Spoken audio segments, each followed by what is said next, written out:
Good morning. This is a convening of the Massachusetts Gaming Commission. Today is December 5th, 2024. It is approximately 9:08 a.m.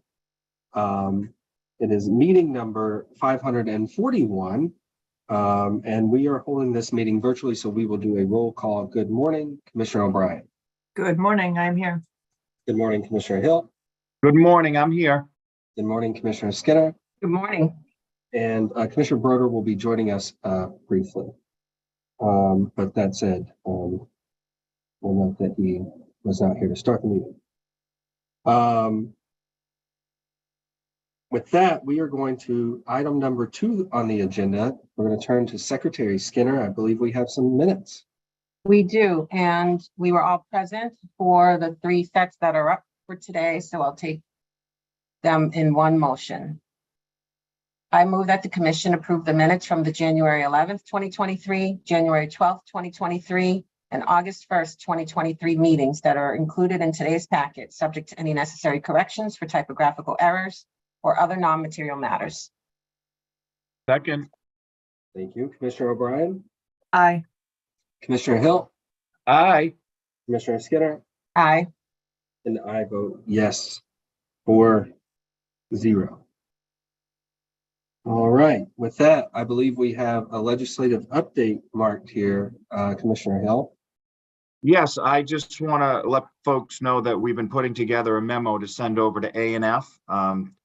As the governor starts putting together her budget for January, we just wanted to be ahead of the game this year and send some opinions on a couple of issues that we care about.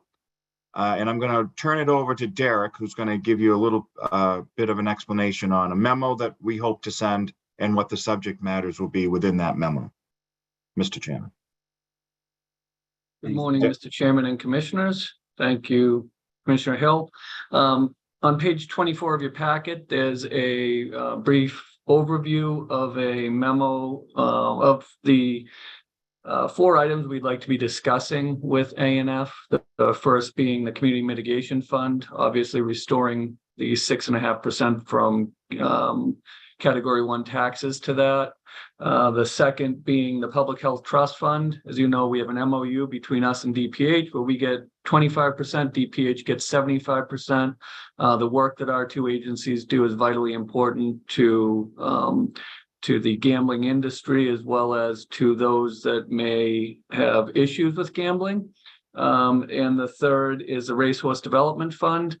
We did a big work on this last year. As you know, that provides almost 92% of the purses for standard bred racing, as well as it helps to continue breeding programs for both thoroughbred and standard bred horses. And we'd be looking to tap into 10% of that for up to 10% of that for administrative funds, with a discussion that any of that 10% that we don't utilize would go back to purses. So we'd be asking for a legislative change on that in the language. And then the one that keeps coming up and we continue pushing for is additional language in our sports wagering legislation to allow us to receive confidential and commercially sensitive information without the risk of it being open to the general public. We've found a lot of workarounds for that, but it'd be great to be able to just take all those documents in. These are the 4 items that we would like to address. These are the same 4 items that we addressed last year. By way of reference, the first 3 that we talked about had never really been an issue. I mean, there were always amendments coming up during the budget cycle, but last year was the first time that anyone actually opened up Section 59 of Chapter 23K to change the distributions. And it's understandable why. The administration and the state are facing some real funding issues here, and they continue this year. And that was explained to us during our meeting with A&F on, what date was that? Sorry, I have it in the memo, October 22nd. So we just want to get ahead and work with the administration on their budget proposal, as well as let them know why these programs are important to us, as well as the legislative language. Mr. Chairman. Yes, Commissioner Hill. So what we would hope to do is send this memo and discuss with staff at A&F first. And then within the next couple of weeks, we would also then write a letter to Governor Healy herself and Lieutenant Governor Driscoll, just letting them know in a letter form and not a memo form what we would like to see happen. So we're before you today to ask if you would be okay with us sending the memo first.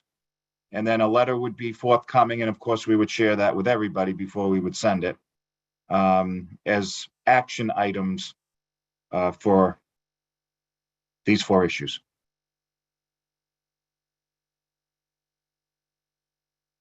As well as if there are any additional issues that you may want us to bring up.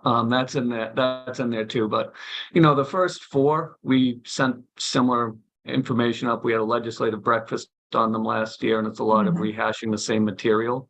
We've updated a few of the numbers, and that's about it. But if there are additional items that we want to address, this would be the time to, because INF has opened up that opportunity, but they've also given us, some caution that expansion is going to be really hard this year. There are a lot of pressures on the state budget. So my comments, I like the idea of it. I also, particularly with D, I know, Derek, there are some workarounds. They're not perfect.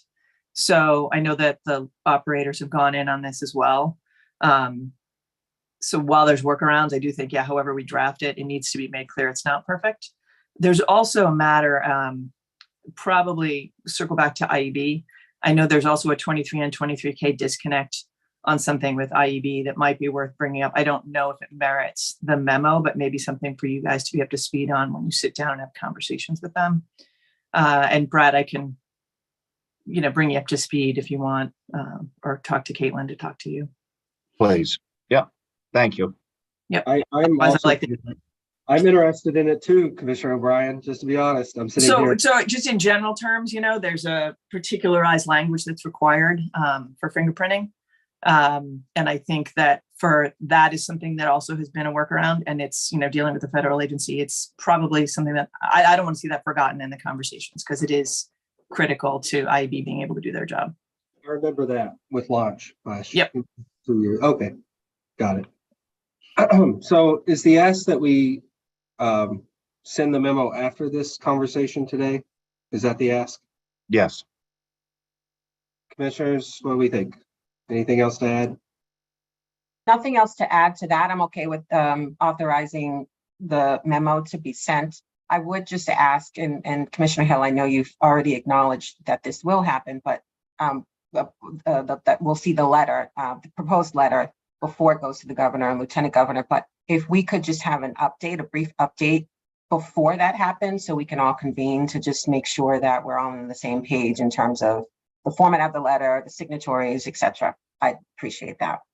Oh, of course. Yes. I would second that. What Commissioner Skinner just said. I want to make sure that we're all good with it. Commissioner Broder has joined. Commissioner Broder, anything to add? Just my thanks to Grace for making sure that I'm here on time. Ish. We all had some computer issues this morning, so. Oh, good. Well, thank you for that. That's good. I'm glad I was minutes away when I got the call. So with that said, Mr. Chairman, I think I hear a consensus. We can send the memo out, and that would be all I have for legislative update today.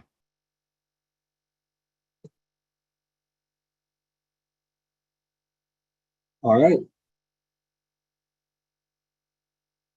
Sounds good. With that, I believe IEB is the next item on the agenda. And for that, I will kick it over to Director Monahan. Good morning, everyone. Excuse me. We have a recommendation of a civil administrative penalty for sports wagering noncompliance. And for that, I'm going to turn it right over to Zach. Thank you, Caitlin. Good morning, Chair and Commissioners. Today, the IEB is presenting its recommendation that the Commission assess a civil administrative penalty in the amount of $10,000 upon Betfair Interactive LLC doing business as FanDuel for a non-compliance incident occurring between March 9th and 13th, 2024. The statute and regulation implicated in this violation are General Laws Chapter 23N, Section 3 and 205 CMR 247.012A2. The IEB originally briefed the commission of this non-compliance event on June 6, 2024, and on that date, the commission decided to assign this matter to the IEB pursuant to 205 CMR 232.011A. To refresh the commission's memory, the facts of this incident involved the Boston College men's basketball team's performance in the NCAA tournament being made available for wagering prior to that team's qualifying for that tournament. The impermissible events were available for wagering from March 9th, 2024 to March 13th, 2024. 3 wagers were placed totaling $11, which were subsequently voided and refunded. On November 13th, 2024, the IEB submitted its recommendation to the commission, which is included in your packet today. As outlined in its recommendation, the IEB investigated this matter, had further discussions with FanDuel concerning the causes of the incident, and reviewed remedial measures taken. During the IEB's review, no additional information was uncovered that would materially change the nature of the noncompliance as originally presented to the commission. FanDuel was responsive to communications throughout the process and consents with the IEB's recommendation. Based upon the IEB's review, communications with the operator, and guidance from the commission and past decisions, the IEB is recommending that the commission assess a $10,000 civil assessment upon FanDuel. At this stage, the IEB is asking that the commission vote for one of the 2 available options pursuant to 205 CMR 232.023 A and B, which are to either adopt the IEB's recommendation as the commission's final decision, or reject the IEB's recommendation and issue a notice of intent to adopt a separate recommendation following an adjudicatory hearing. At this point, the IEB is happy to answer any questions the commission may have prior to making a decision. Thank you, Counselor. Commissioners, questions for Zach? Commissioner O'Brien. I do. Zach, thanks for the overview. And I'm fine with the recommendation that you guys have for disposition. The question I had is a lot of times it says, FanDuel did X and then it did X, it did X. Is the it some sort of computer programming system, or was it a person who's the it who made the error? So my understanding is that this is a human error issue. A little bit more detail being that when FanDuel was lifting the prohibition on Boston College wagers for the ACC tournament, it also inadvertently lifted the prohibition on NCAA tournament wagers at the same time, which led to that being available impermissibly. Okay, so it wasn't that a technical fix forgot to exempt, it was somebody manually went in and removed both blocks. That's my understanding, correct. All right, thanks. Mr. Chairman? We had a case similar to that too. Commissioner Hill. So I agree with Commissioner O'Brien. I'm okay with what's been proposed. I do have a comment after we vote, however, about this particular issue. But I'm okay moving forward with what has been proposed. Okay, thank you. Commissioner Skinner. Yeah, thank you, Zach and the IEB for your work here. I also have let me start by saying I also accept the recommendation made by the IEB. I do have a comment that I'll give now about the particular facts of this case. Sorry, Commissioner Hill, I'm not going to hold.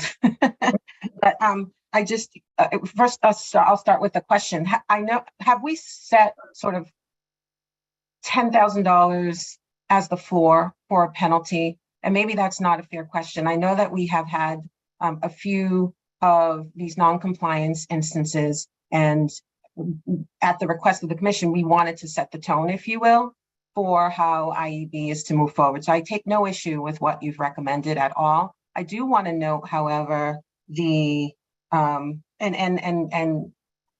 even though the commission has set a high priority for statutory violations, I do want to recognize that this was an incident that involved 3 wagers for a total of $11. And I just want to make sure that as we go forward with any recommendation that comes from the IEB, that we consider these circumstances, not just these circumstances, but sort of the degree of violation, if that makes sense, as we're recommending penalties for any additional non-compliance events that are of similar nature, just so that it's the recommendation or the penalty is proportionate, if you will, to the actual circumstances of the non-compliance incident. I appreciate that the operator self-reported. We can never underestimate that. So those are my comments. I'm happy to move forward as recommended by the IEB, but just a caveat for any future considerations. Thank you. Thank you, Commissioner Skinner. Commissioner Broder. Super briefly, because I think the reasoning of the IEB is well founded. I really want to thank them for their work. This seems like a great model for the work of the commission. As someone who doesn't have a big sample size to look at, it seems like they did some great work, and empowering them to try to work out a resolution with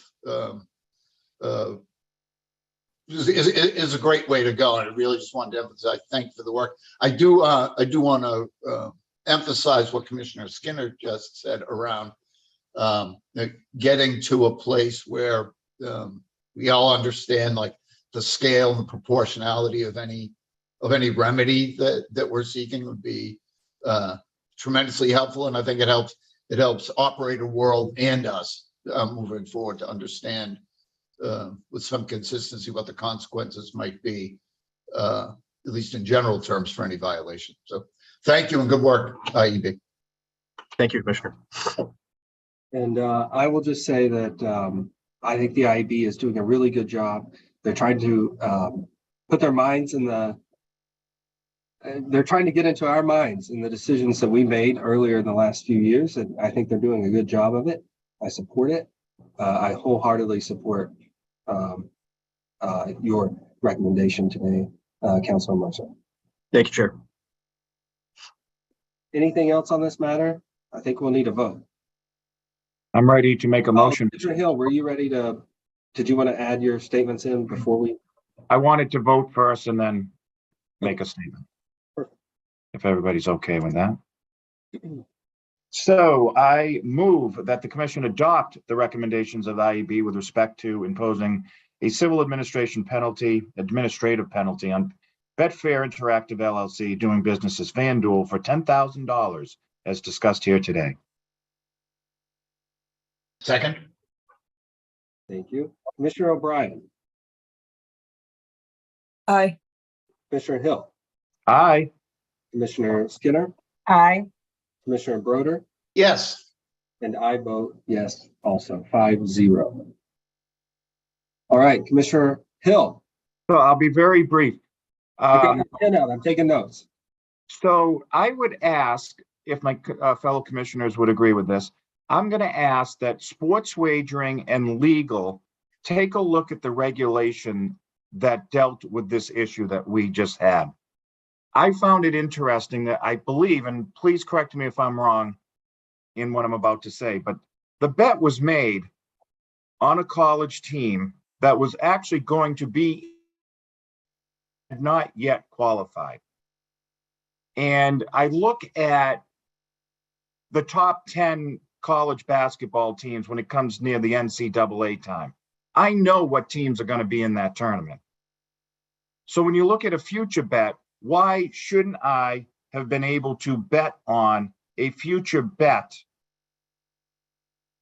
when I know that the team was going to be in that tournament under our Mass General law? So I would ask that we look at the regulation and see how specific it truly is, because I can see where somebody would have made a mistake on this. We know why the mistake was made. You were very clear about that in your report. But as I was looking at this and watching this, I'm like, this is an interesting regulation. For those who follow college basketball in this case, you know who's going to be in the tournament for the most part until they have their division championships. But the top 10 are normally going to be in it. I just found it to be interesting and thought maybe we should take a look at it. Again, as we have many of our regulations, we did most of them through emergency. And just make sure that the regulation is saying exactly what we want it to say. Does that make sense? That's a good point. What I'm hearing is, if you don't mind me saying it back to you, is it's difficult implementing the statute when it comes to the tournaments, right? Because the tournaments are an exception to the rule that we cannot bet on college sports. And so the question is, where's the line drawn from when you can do a future on a tournament? And where do we have it drawn now, and where do we want to draw it? That's what I'm hearing, Commissioner Hill, and I'm interested in having that conversation too, as a policy conversation, not related to what we just decided. I found this to be an interesting situation. So just want to take a look at it. Nothing major, but yes, that's exactly right, Mr. Chairman. So that was all. Hadn't thought of it, so thank you. And I always hope the University of Kentucky's in. That's what I will say every year. They did lose this past game. They're one of those 10 teams for the most part. Right? Glad to hear it. Thank Anything you, else? Mr. Chairman. Anything else to add here? All right. Anything else you need, Director Monahan, Councilor Mercer? Nothing for me. Thank you, Chair and Commissioners. Thank you. We're all good for today. Thank you. All right, with that, we are going to move to item number 5, which is racing. Dr. Lightbound, good morning. Good morning. Our first item is the Plainridge Park Casino request for amendment of their 2024 racing schedule. Using the authorization for the Director of Racing, there were a couple of days this summer that we canceled, one in June due to excessive heat and one in August due to a series of storms that were coming through and making it both days making it dangerous both for the human participants and the equine participants. As part of that, it does need to come back before the commission to approve amending their racing meeting license, where they asked for 110 days. So now they will have raced 108 days. They still will have met the requirement to race 100 live days in order to simulcast. Steve O'Toole, Director of Racing for Plainridge, is on the call. He's having some computer issues, so I don't think he has his video, but he does have his audio.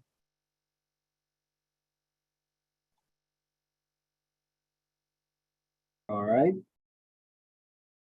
Commissioners, questions? Quick one, Mr. Chairman. Good morning, Doctor. How are you? Good morning. Good, thank you. You too. I assume this is my first time, my first season Yes. with the racing, with the harness racing. I assume this is something that happens pretty much in the ordinary course. We have to be responsive to certain things that the operator can't control, like the weather, certain track conditions, and this is about safety and fulfilling the obligations so that they can keep doing simulcast. Is that all correct? Yes. It is a routine thing. We oftentimes we miss a couple of days a year due to weather or what we call an act of God, that type of thing. And we have a good communication between Steve O'Toole, myself, the judges, and the horsemen, and come to an agreement as to if it's safe or not. That's the main issue. Well, this makes perfect sense to me, Mr. Chairman. I'll let the discussion move forward. That was a great question, and I think we've seen a few of these, but we always trust that they're making the right decisions for the safety of the jockey, the drivers, and the horses, and everyone there. So, commissioners, I think we'll need a motion on this one, right? Correct.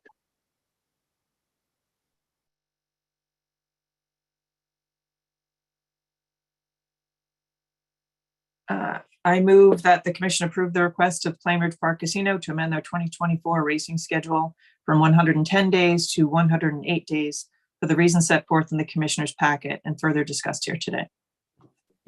Second. Thank you. Commissioner O'Brien, Aye. Commissioner Hill. Is that an aye? Aye. Commissioner Skinner, Aye. and Commissioner Broder. Yes. And I vote yes. That's 5-0. All right, Dr. Lightbound, I think we have another topic. Yes, thank you.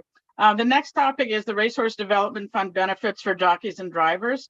As you all are familiar, 23K Section 60, number 3, C3 states that of the 4% that goes to fund health and pension benefits for members of the Horsemen's Association, there is an amount that the commission shall determine how much shall be paid annually by the Horsemen's Organization to the Thoroughbred Jockeys or Standardbred Drivers Organization at the horse racing facility for health insurance, life insurance, and other benefits to active and disabled thoroughbred jockeys or standardbred drivers under the rules and eligibilities of those organizations.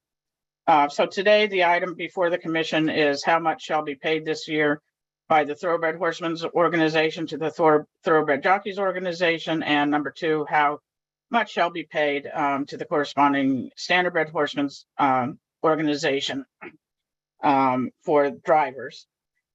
Today on the meeting, we do have Alice Tisbert, Managing Director of the Harness Horsemen's Association, Bob McHugh, the President of that organization, Paul Umbrello, Executive Director of the New England Horsemen's Benevolent and Protection Association, and Mindy Coleman, Counsel for the Jockey Guild. And they'll be able to answer any questions as well that the commission might have. We did put out a public request for comments, and those are included in your packet. We've got numerous comments, including ones from the organizations I just mentioned. In the past, the commission has voted to give each of the disabled jockeys $1,000 out of the funds for the thoroughbred horsemen to the Jockeys Organization, which is the Jockey Guild. And NHBPA did pay that amount. And then for on the standardbred side, it's set up differently where the drivers are actually members of the Horsemen's Organization. And so they are already included in all of the benefits. So they didn't need extra money going towards them. And so the commission voted to not give any special monies to the drivers. So I'm going to go over a couple of points and then I'll pause for a minute. As you all realize, if you take money from one group and give it to another, it means less money for the one group. And unfortunately, the need is greater than the funds available. And just to reiterate, on the harness horseman side, HHA&E provides retirement savings plan, vision benefits, third-party liability insurance, etc., to all of its members, which includes the drivers. In addition to that, there is no separate standardbred drivers organization for the commissioners to determine how much would be paid towards them. So I don't know if the commission wants to stop at this point and address the standardbred side first, since it's fairly clear cut, or if you'd like me to go on to the thoroughbred side.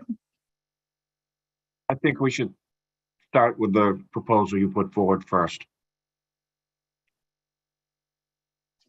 I'm happy to defer to Commissioner Hill. Commissioners, given his work with Dr. Lightbound, this issue. All right. Okay. Do you have any questions for Alice or Bob on the standardbred side? No questions. I'll just say that, just for the benefit of my fellow commissioners, I did talk to Dr. Lightbound just to make sure. I know we have a lot of spirited comments on this every time it comes up, and she did say that it was open, that people had an opportunity, and was made aware. And so that was, to me, the most important part of the entire conversation. And we did get those comments. So no questions about this specifically, Dr. Lightbound. Correct. Commissioners, anything else to ask on this?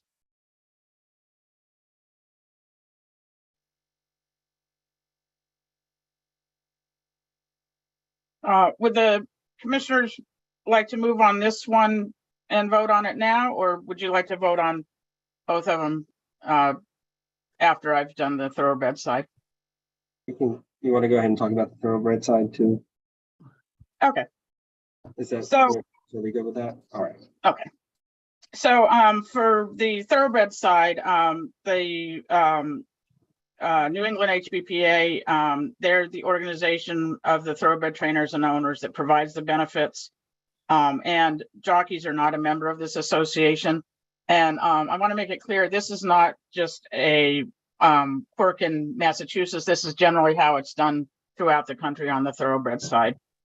The other point is that the jockeys do benefit from the 128A Section 5 benefits. Earlier this year, the commission approved the $65,000 annually to be dispersed to disabled and retired jockeys.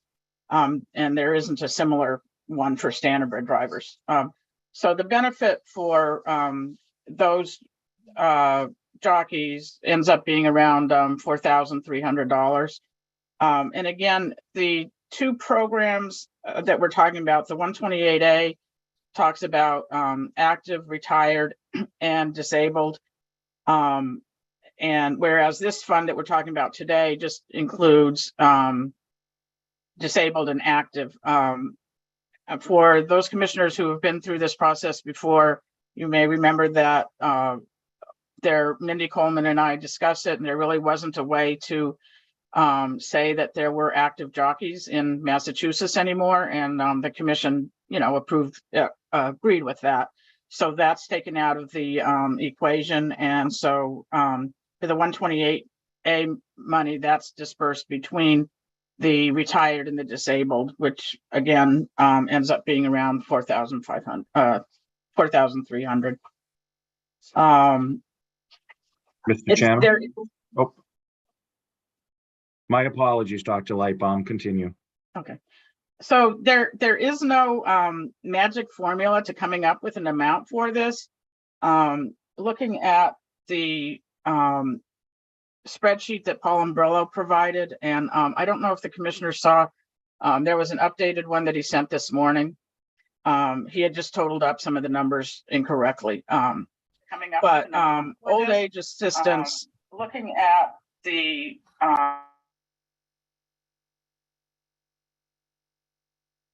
Somebody, I believe, is off mute and it's getting some feedback from Dr. Lightbound. So if everybody can mute except for Dr. Lightbound. Thank you.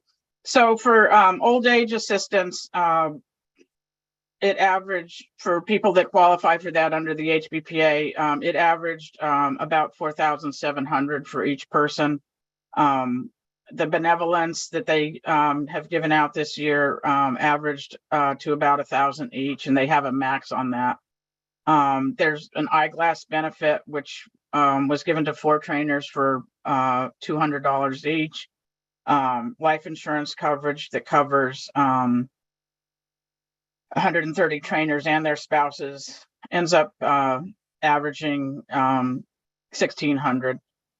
So one way to look at it is that, those are to try to get an idea of what the maximum benefit that somebody that is a member of the Horsemen's Association would get, falls in the, $5,000 to maybe $6,000 range. And Paul Umbrella's on the call as well. He may be able to expand on that a little bit. But if we look at what the disabled jockeys have gotten so far, they got the $4,300. And then if they were each given another $1,000 through this, it'd bring them up to the $5,300.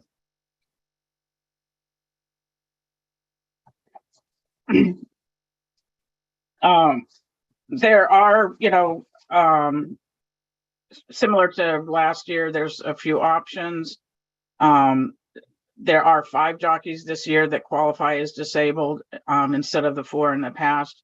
So the commission could determine to give a certain amount to each one of them. And then another option, the racehorse committee that decides the split of the racehorse development fund money they haven't met recently, that when they meet, this topic could be brought up, and it could be suggested that maybe a slight change in the split to help the HBPA out on the funding of the jockeys could be brought up. Again, that would not be a gaming commission decision. That decision would be made by the horse racing committee, and there is a member of the commission on that committee. Any questions for me, or would you like to speak with Paul? Or Mindy? Mindy Coleman's also on for the Jockey Guild. Open the floor for them to make their comments. Is that fine, commissioners? So Paul wants to go first. Mindy? Excuse me. Thank you, Mr. Chair, Commissioners.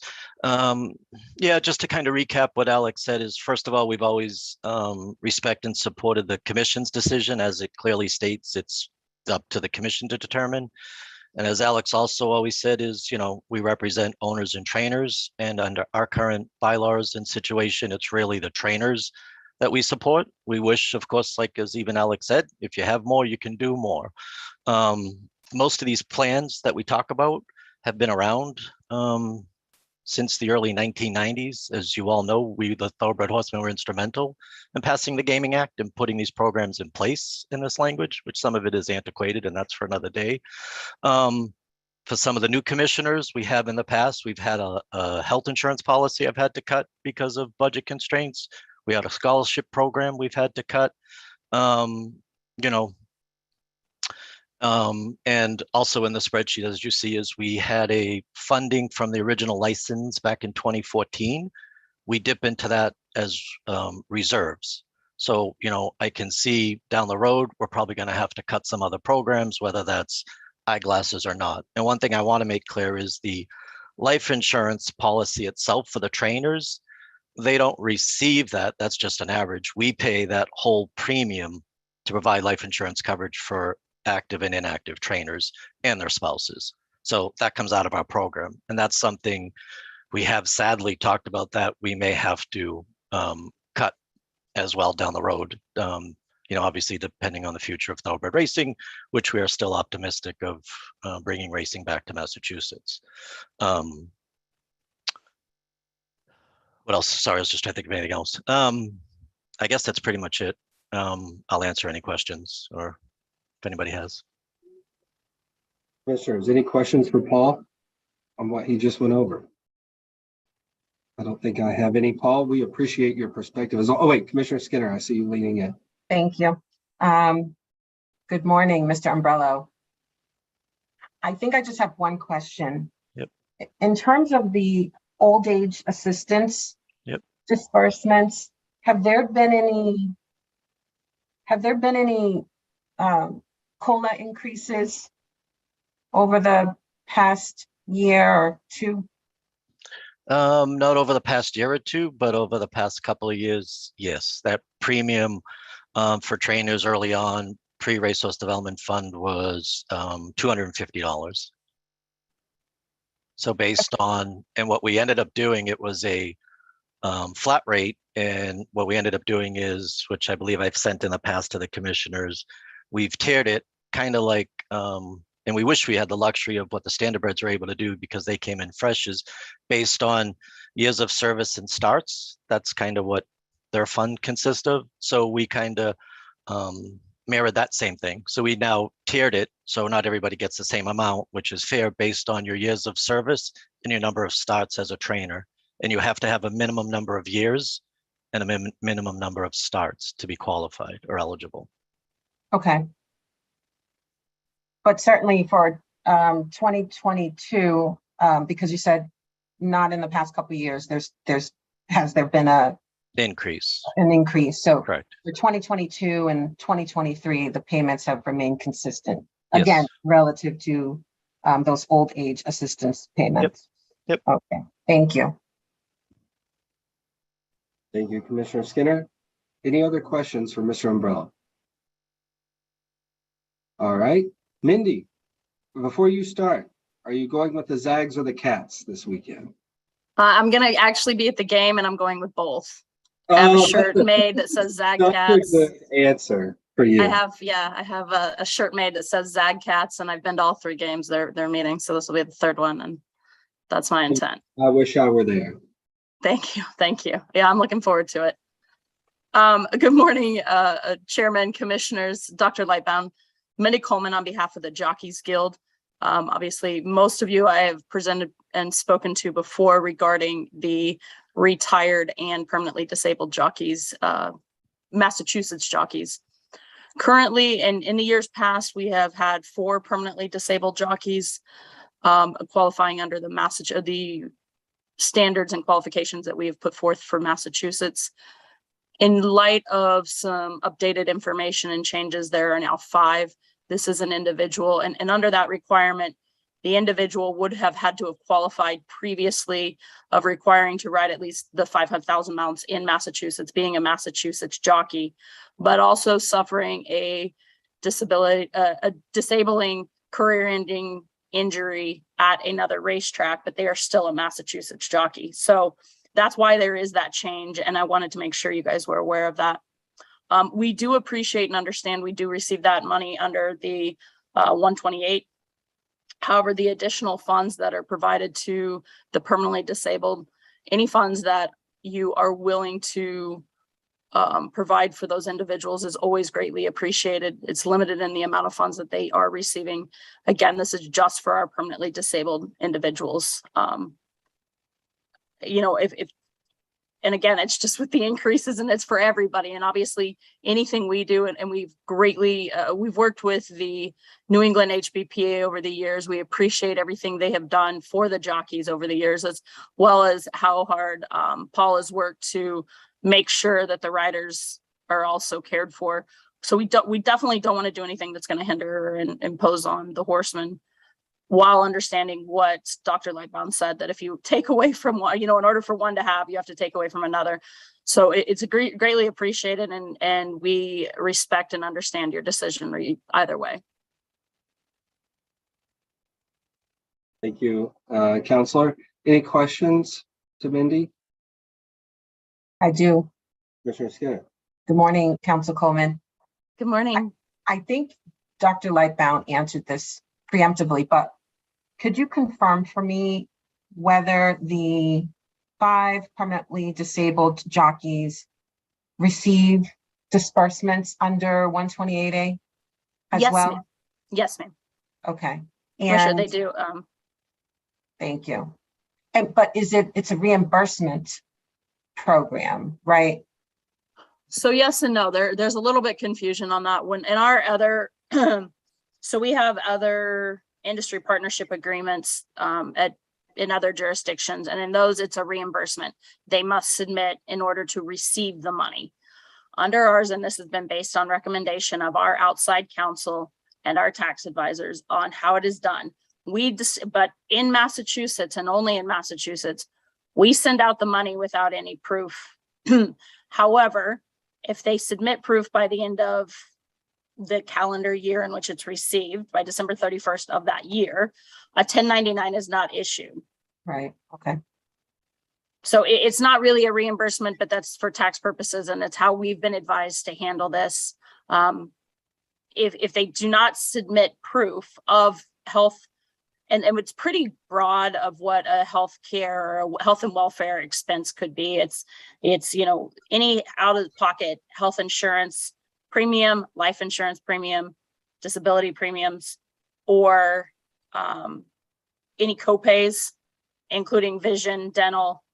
We have a pretty wide spectrum of, and including mental health. We've also included the last 2 years any mental health payments. Got it. Thank you for jogging my memory there. I'm recalling. And that's for, and it's for the individual and their discussions family. we've had on this in Yes. prior years. Thank you. Yes. Thank you.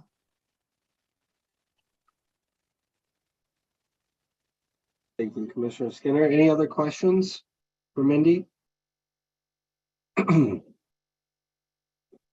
So commissioners, we're going to have to make a decision, as we do every year with this. Commissioner Hill. So, Mr.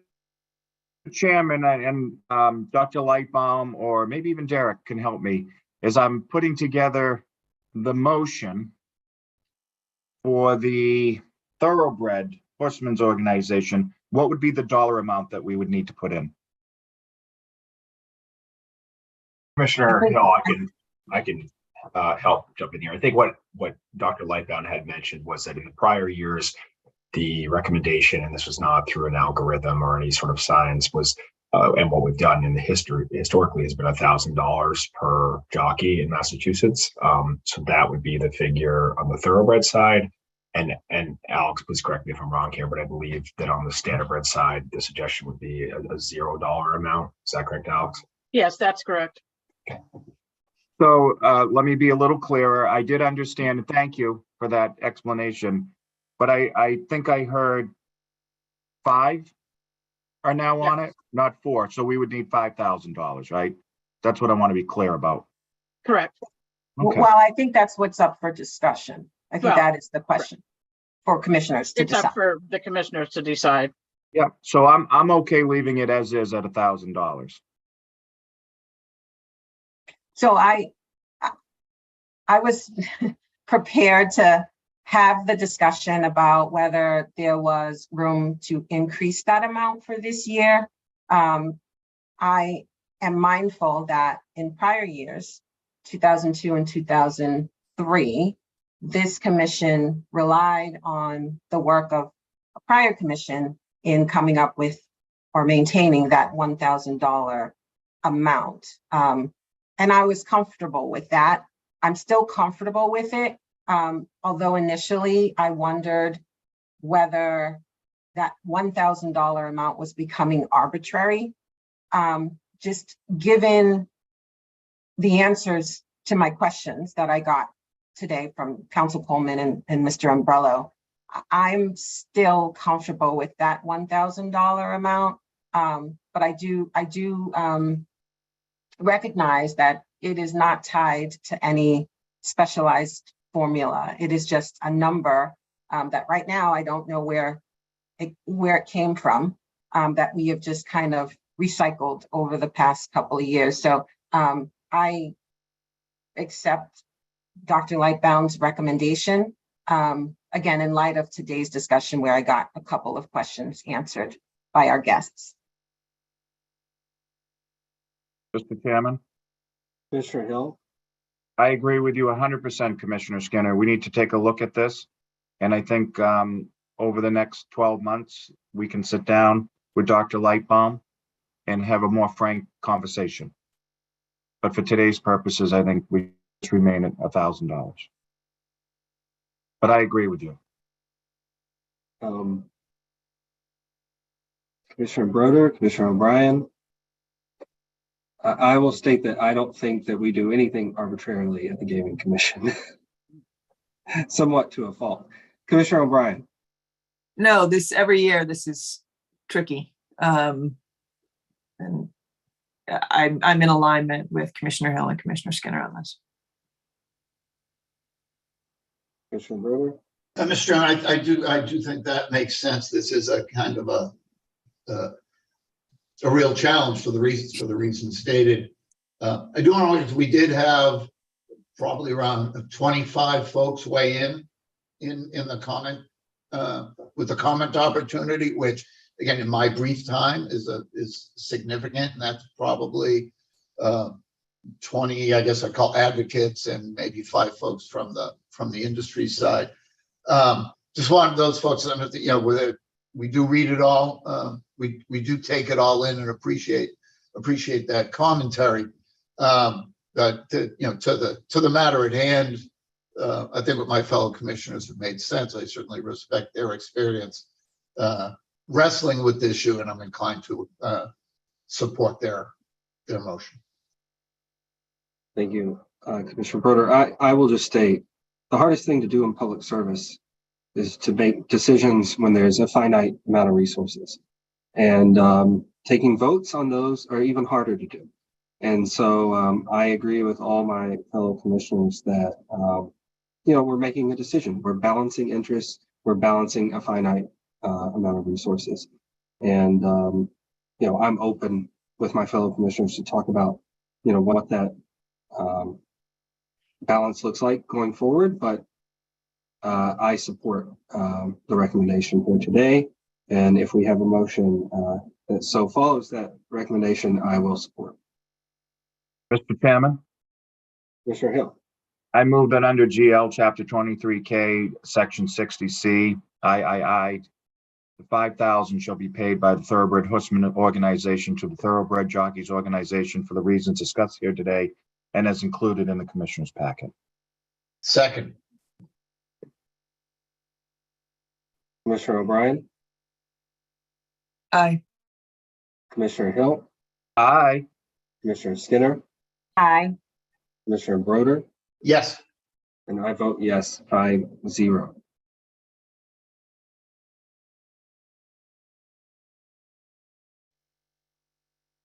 I believe we need another motion, if we're so inclined. I guess I'll make it since my mic's already off. I move that under General Law, Chapter 23K, Section 60C3, $0 shall be paid by the Standard Bred Horsemen's Organization to the Standard Bred Drivers Organization at the horse racing facility for health insurance, life insurance, or other benefits to active and disabled thoroughbred jockeys or standard bred drivers under the rules and eligibility requirements of that organization for the reasons discussed here today and as included in the Commissioner's packet.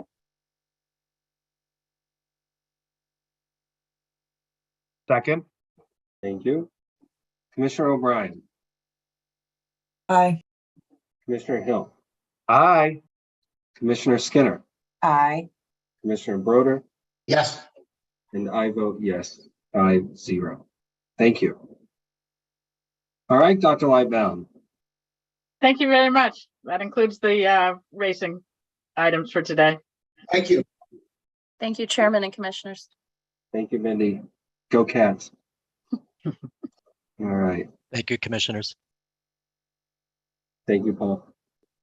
All right. With that, we have finished item number 5. We're going to move to item number 6. And for that, we're going to turn to our Chief of Sports Wagering, Carrie Teresi. Good morning. Good morning, Chair and Commissioners. We have 3 items for you today from the Sports Wagering Division, and I'm going to turn it right over to Compliance and Operations Manager Stefan to present those this morning. Thanks, Carrie. Good morning, Commissioners.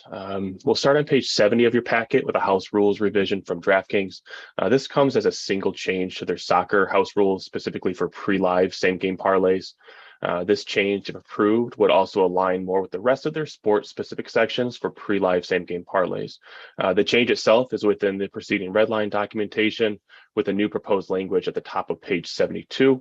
And it states that in the event of a pre-live same-game parlay contains a selection which is settled as push or void, the parlay will be repriced based on the odds available at the time of bet placement. And if all selections are settled as void or push, then the whole bet will be settled as void and the initial stake returned to the customer. And what that means by based on the odds available at bet placement is the customer would not receive any better or worse odds based on the repricing, but rather the same odds for their parlay as they did when they placed their initial wager. This parlay would not be repriced on any new or updated odds for the selections. And as I mentioned, this language more aligns with their other sports sections for DraftKings house rules, meaning that the sports of football, basketball, baseball, and hockey all had this language within their respective sections of the house rules. Fairly straightforward revision. That's it for our review here on this one. And our team would recommend this change for their soccer section to align with their sports sections, as well as help clarify settlement for these wagers for the patrons. Chair. Thank you, Andrew. Commissioners and those who know more about soccer than I do. Any I don't questions? know more about soccer than you do, even though my daughter played it for a number of years, but I do have a question. I'm not sure if anyone from DraftKings is on to answer it, because I do think it's one that is better suited for them. Yes. Okay.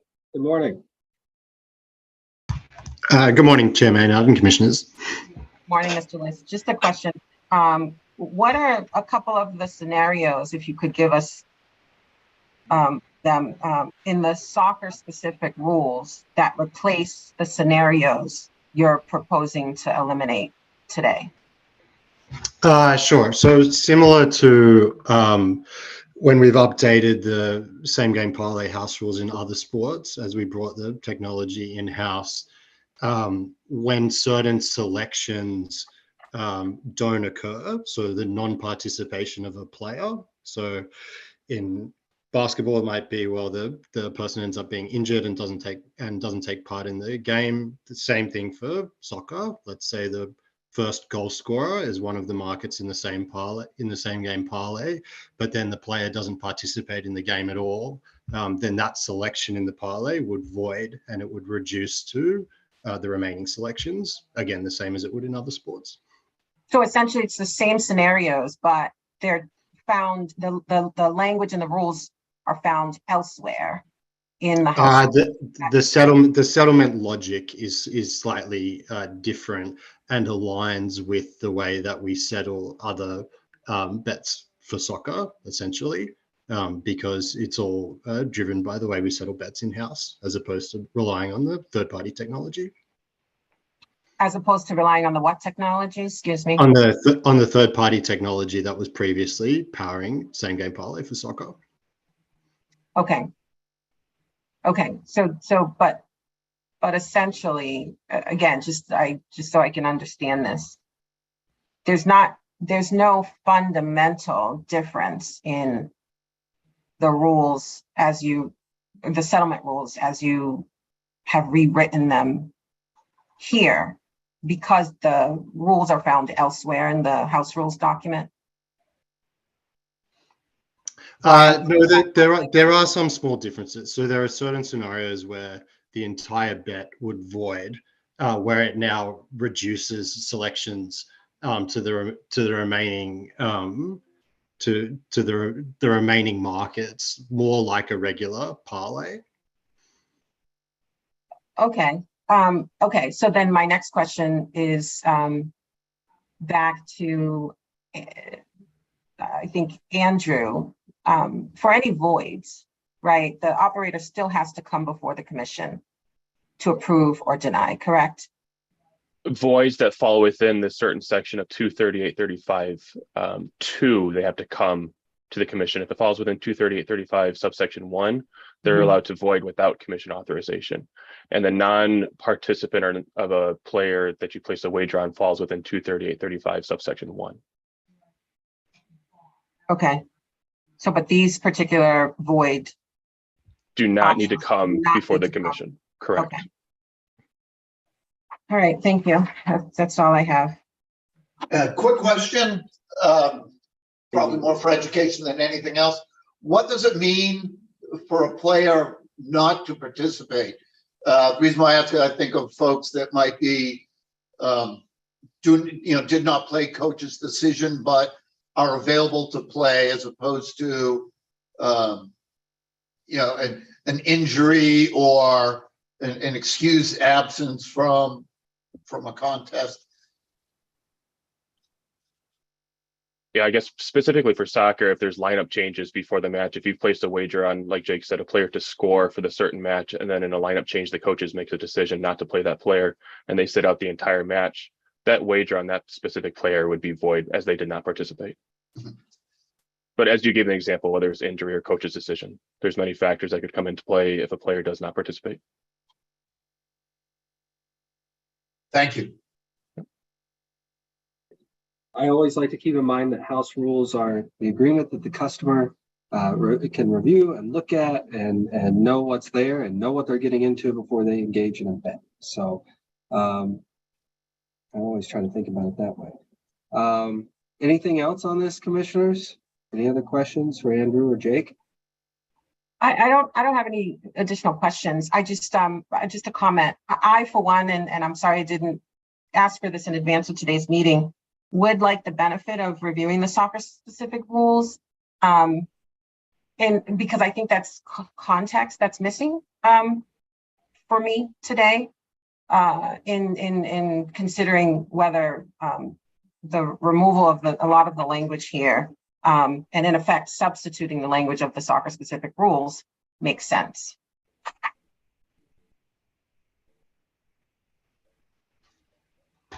Commissioners?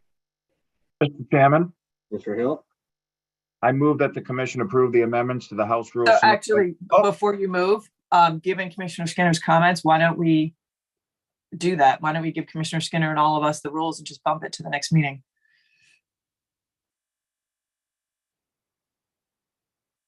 We can do that.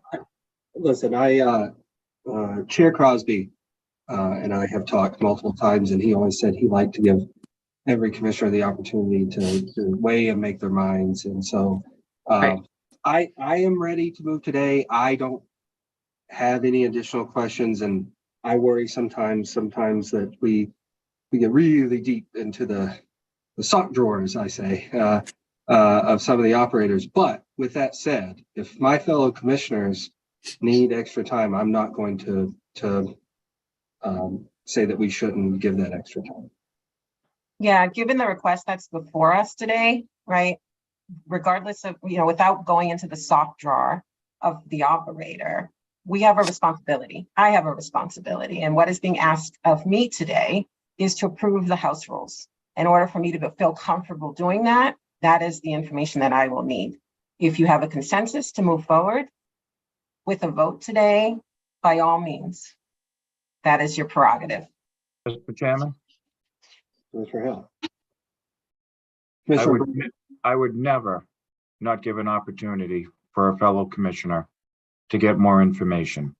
I'm ready to move today. However, waiting one meeting is not going to be something that hurts this process. So I withdraw my motion, and I feel comfortable waiting till the next meeting to make it again. Thank you, Commissioner Hill. Can I ask a quick question Yeah, of I would agree with that. both our team and DraftKings? Is there any time sensitivity to this, or is this something that this quite reasonable request can be fulfilled? Any concerns? I'll let Jake answer if there's time sensitivity. I'm not aware of any specific time sensitivity. No.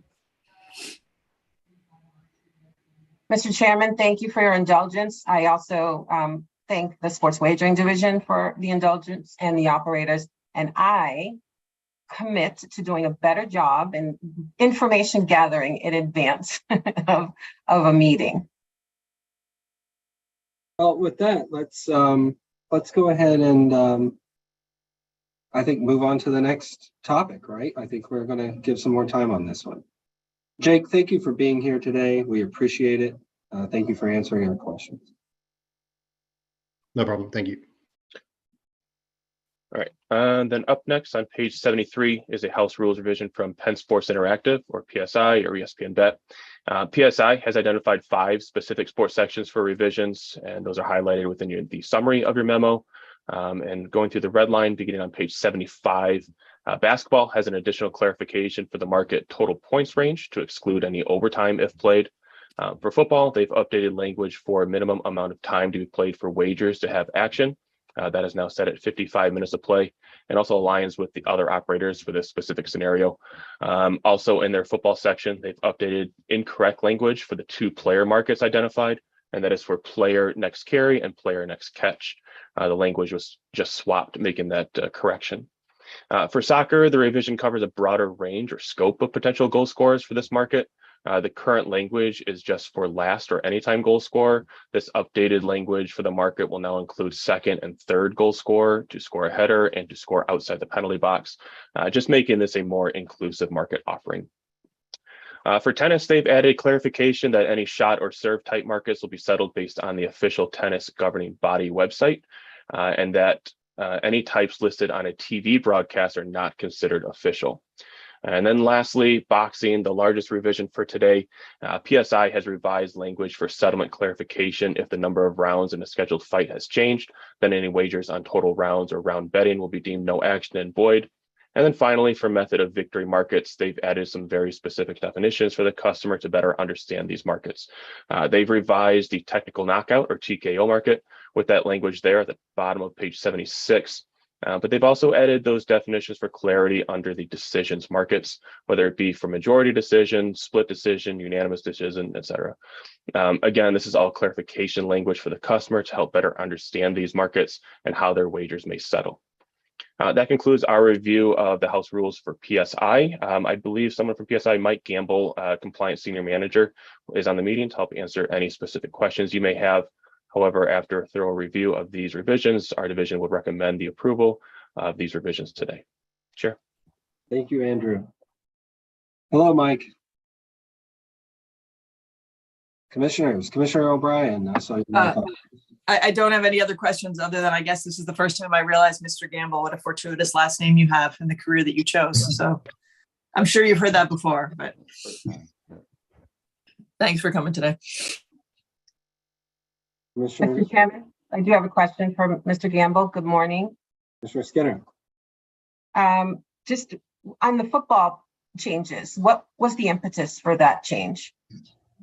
So there was a couple of markets. Well, one, it aligns with the rest of the industry and the rules there. And then for NCAA this year, there was quite a few games where they were shortened from 4 quarters to 3 quarters during the game.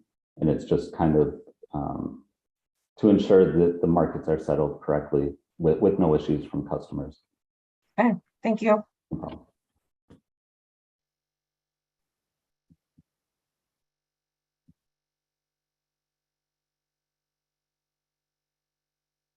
Commissioners, any other questions?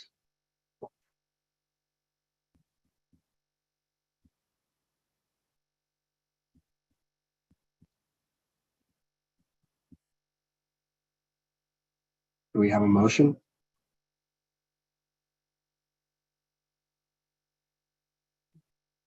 I move that the commission approve the amendments to the House rules submitted by the Category 3 sports wagering operator, Penn Sports Interactive, as included in the commissioner's packet and discussed here today. Second. Thank you. Commissioner O'Brien. Aye. Commissioner Hill. Aye. Commissioner Skinner. Aye. And Commissioner Broder. Yes. I vote yes, 5-0. Thank you, Mr. Gamble. Thank you. Thanks, Mike. All right, last item, beginning on page 79, comes from DraftKings again. This is a void request submitted by DraftKings after they learned of markets created and wagers placed on non-existent events and would therefore have no outcome. This was first identified by DraftKings on November 16th, and after meeting with their team, they submitted the official void request form and incident report on November 27th. These markets, as you can see listed on page 80, were created in error after their trading team used a stale or outdated web page to create and upload women's collegiate volleyball matches. These matches, in fact, took place the day prior on November 13th and were settled correctly according to the results on the 13th.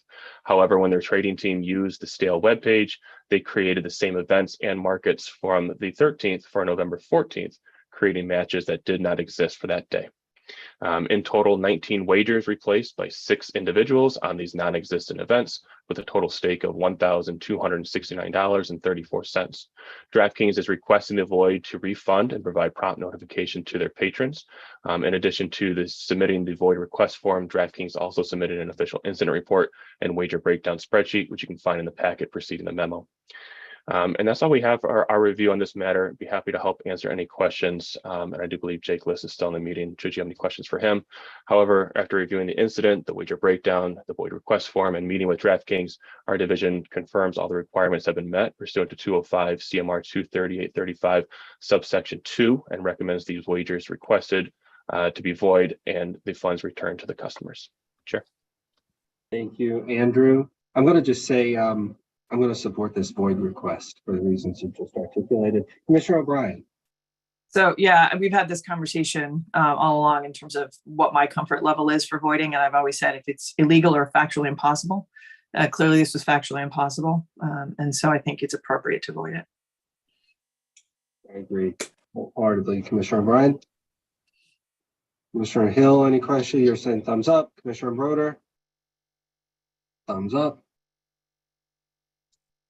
Actually, that was more of a, you can move forward. Commissioner Skinner. Yeah, I agree with my fellow commissioners. I just had a question about the communication to patrons. Is it just in the pending status right now, these wagers, or how is that addressed? Right. The wagers are frozen in their accounts. The wagers are unsettled. But Well, is what there we any got direct last? Sorry, go ahead. I said they're waiting on us, Commissioner Skinner. No, I understand that, but has there been any direct communication to patrons as to, it's just, because it doesn't typically, as we all know, take, from November 14th to now to settle wagers. And so what has been the communication, if any, to patrons as to the pending status, if any? Jake, are you able to? Yeah, I can speak to that. I don't think there has been sort of communication across the board, but if typically in these type of situations, if a patron has reached out to ask the status of their vet, then we would have informed them that it's still open pending review. When we do void the vets, we would likely do a uniform communication to all the customers explaining what has transpired. Okay, thank you. Commissioner Skinner, I can confirm that we have not received any sort of communication from the customers for disputes on their end either. Great, thank you for that, Andrew. I do have another question about the remedial measures. Here, you're proposing to send the volleyball events to a different team in order to avoid a repeat occurrence of this issue. But is that really, how effective will that be if you have that same team continuing to create other events? Just trying to understand the logic there. Sure. So like some of the smaller sports, I suppose, so like volleyball being one of them, there hasn't always been as clear a separation between the responsibilities of the trading team and the event creation team. In this case, it was the trading team that created the event, whereas to align with the process that we want, which we're also using for other sports, it should be the event creation team who is more specialized in doing this specific thing. Okay. Jake, correct me if I'm wrong here, but Commissioner Skinner, when DraftKings brought forward a void request over the summer for the misspelling of an F1 driver, this was the same remedial action. When it was created an error by the trading team, they handed over the responsibility to their event creation team. Okay, so does the trading team, are they responsible for creating any other events? Or is that yes, or they have completely been removed from that part For of the specific operation? sports, I believe they give it for specific sports, they give it over to the event creation, such as the F1. That was the remedial action for that incident from over the summer. So again, Yeah, does the trading team still have a responsibility to create events? Yeah, I'm actually, Commissioner Skinner, I understand your question. I'm not sure off the top of my head, however, would fully understand that it would make sense to do a review to see if there's any other sort of tail end sports where we haven't created the exact same process, and to make sure that we do. Yeah, just that's all. That's my point. Just in the true nature of remediation, just it might be worth taking a look at. Thank you. Absolutely. Thank you, Commissioner Skinner. Any other questions? Commissioner Hill, I see your mic's off. Mr. Chairman, I move that the commission approve the DraftKings request to void wagers as included in the commissioner's packet and discussed here today, and authorize staff to issue a written order pursuant to 205 CMR 238.354. Second. All right. Commissioner O'Brien. Aye. Commissioner Hill. Aye. Commissioner Skinner. Aye. Commissioner Broder. Yes. And I vote yes, 5-0. All right. Thanks, Jake. Thank you, Jake, again. I forgot that you were coming back. So. No problem. Thank you. All right. I would ask my fellow commissioners if I may just have a 5-minute break before we move on to the next topic. All right. Thank you. We will reconvene around 10:27, 10:20.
Ended up being just a little longer than I wanted it to be.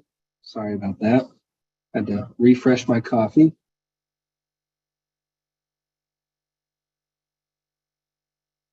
Connor, I think we can take the screen down.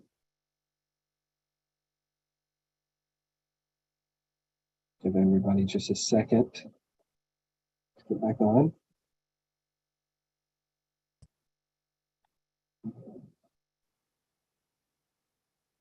I see North. Hey, North. Hello, I need to change my background.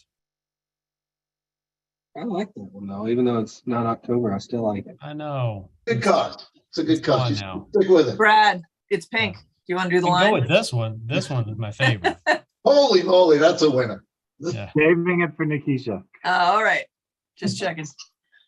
All right, so this is a reconvening of the Massachusetts Gaming Commission. We're holding this meeting virtually, so we will do a roll call. Good morning, Commissioner O'Brien. Good morning. Good morning, Commissioner Hill. Good morning. Good morning, Commissioner Skinner. Good morning. And good morning, Commissioner Broder. Good morning, Mr. Chairman. All right, so we are going to turn it over to Chief Delaney, the Community Affairs Division. We have some quarterly reports. Good morning, Joe. Yes, thank you, Mr. Chairman and Commissioners. Today we have the quarterly reports from our three casinos. First up, we'll have Plainridge Park Casino, then MGM, and then finally Encore Boston Harbor. And without further ado, I'll turn it right over to North Groundsel from PPC with his team for their presentation. Thank you, Chief Delaney, and good morning, Chairman Maynard. Good morning, Commissioners. Plainridge Park is pleased to present our quarterly update for Q3 2024. I'm joined today by Heidi Yates-Agbaba, our VP of Finance, and Kathy Lucas, our Vice President of HR. And with that, I'm going to turn it over to Heidi to discuss the financial metrics. Heidi? I'm going to share my screen. Hang on just one second.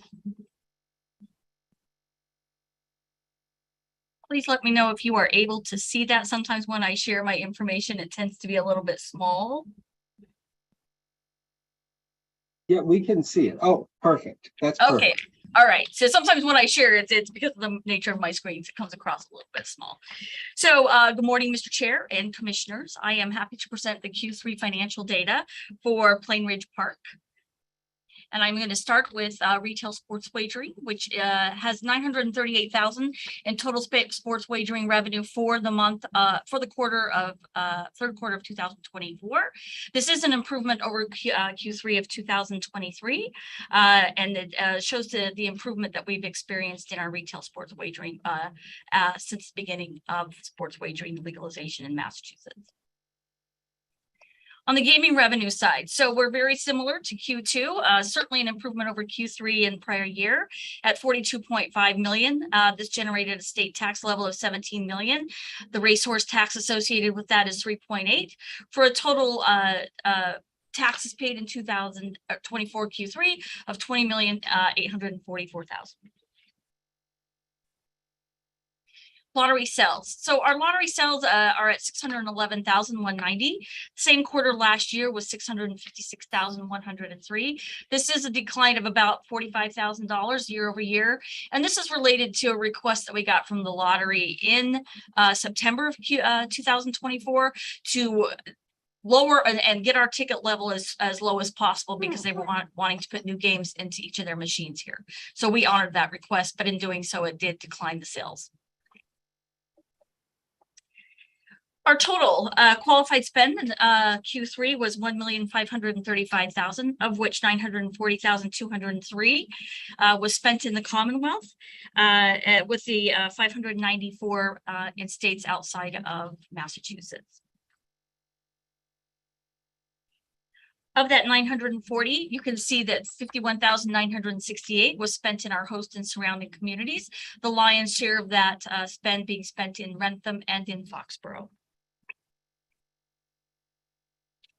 And our vendor diversity. So we did meet our goal for the quarter. That goal is at 21, and we came in at 22, but you can see we declined a bit in our WBE spend, and that's related to, we have one vendor we do spend quite a bit of money with, but it tends to ebb and flow throughout the year, and Q3 happened to be a quarter when that ebbed. We do not anticipate that to be a problem hitting the total year annual goal, but for this quarter of Q3 it did ebb a little bit. However, our minority spend hit that mark, and then we did exceed on the VBE side. And how that translates into the hard dollars is you can see that there's a decline in WBE over the quarterly spend from Q2 of 2024, which impacted the total diverse spend, but total qualified spend was up 184,000 over Q2 of 2024. And I will turn this to North to talk about compliance. Great, thank you, Heidi. On the compliance side, there were a total of 160 people who were prevented from entering the gaming establishment in Q3. 18 of those were minors, 51 were underage, and 90 had expired, invalid, or no ID. There was one instance in the quarter of a minor found on the gaming floor. There were no instances of that person gambling or consuming alcohol. I'll pass to Kathy now, who's going to talk about our employment and community relations efforts. Thank you, North. Good morning, commissioners. During Q3, we had 434 team members, which was slightly higher than last quarter. We continue to exceed on our diversity goal, with 30% of our team members being diverse. Also, under the veterans, we exceeded the goal with 4% of our team members serving as veterans, which was consistent with last quarter. We also had 46% of our team members that are women, which is still slightly under our goal of 50%. And for local team members, we had 35% would actually, I'm sorry, that's 35%, which is right at the goal. Looking at our ratio of part-time and full-time, we are at 60. Oh, I'm sorry, Kathy. You're on a, thank you, 63% full-time and 37% part-time. The next slide will share our sportsbook team members.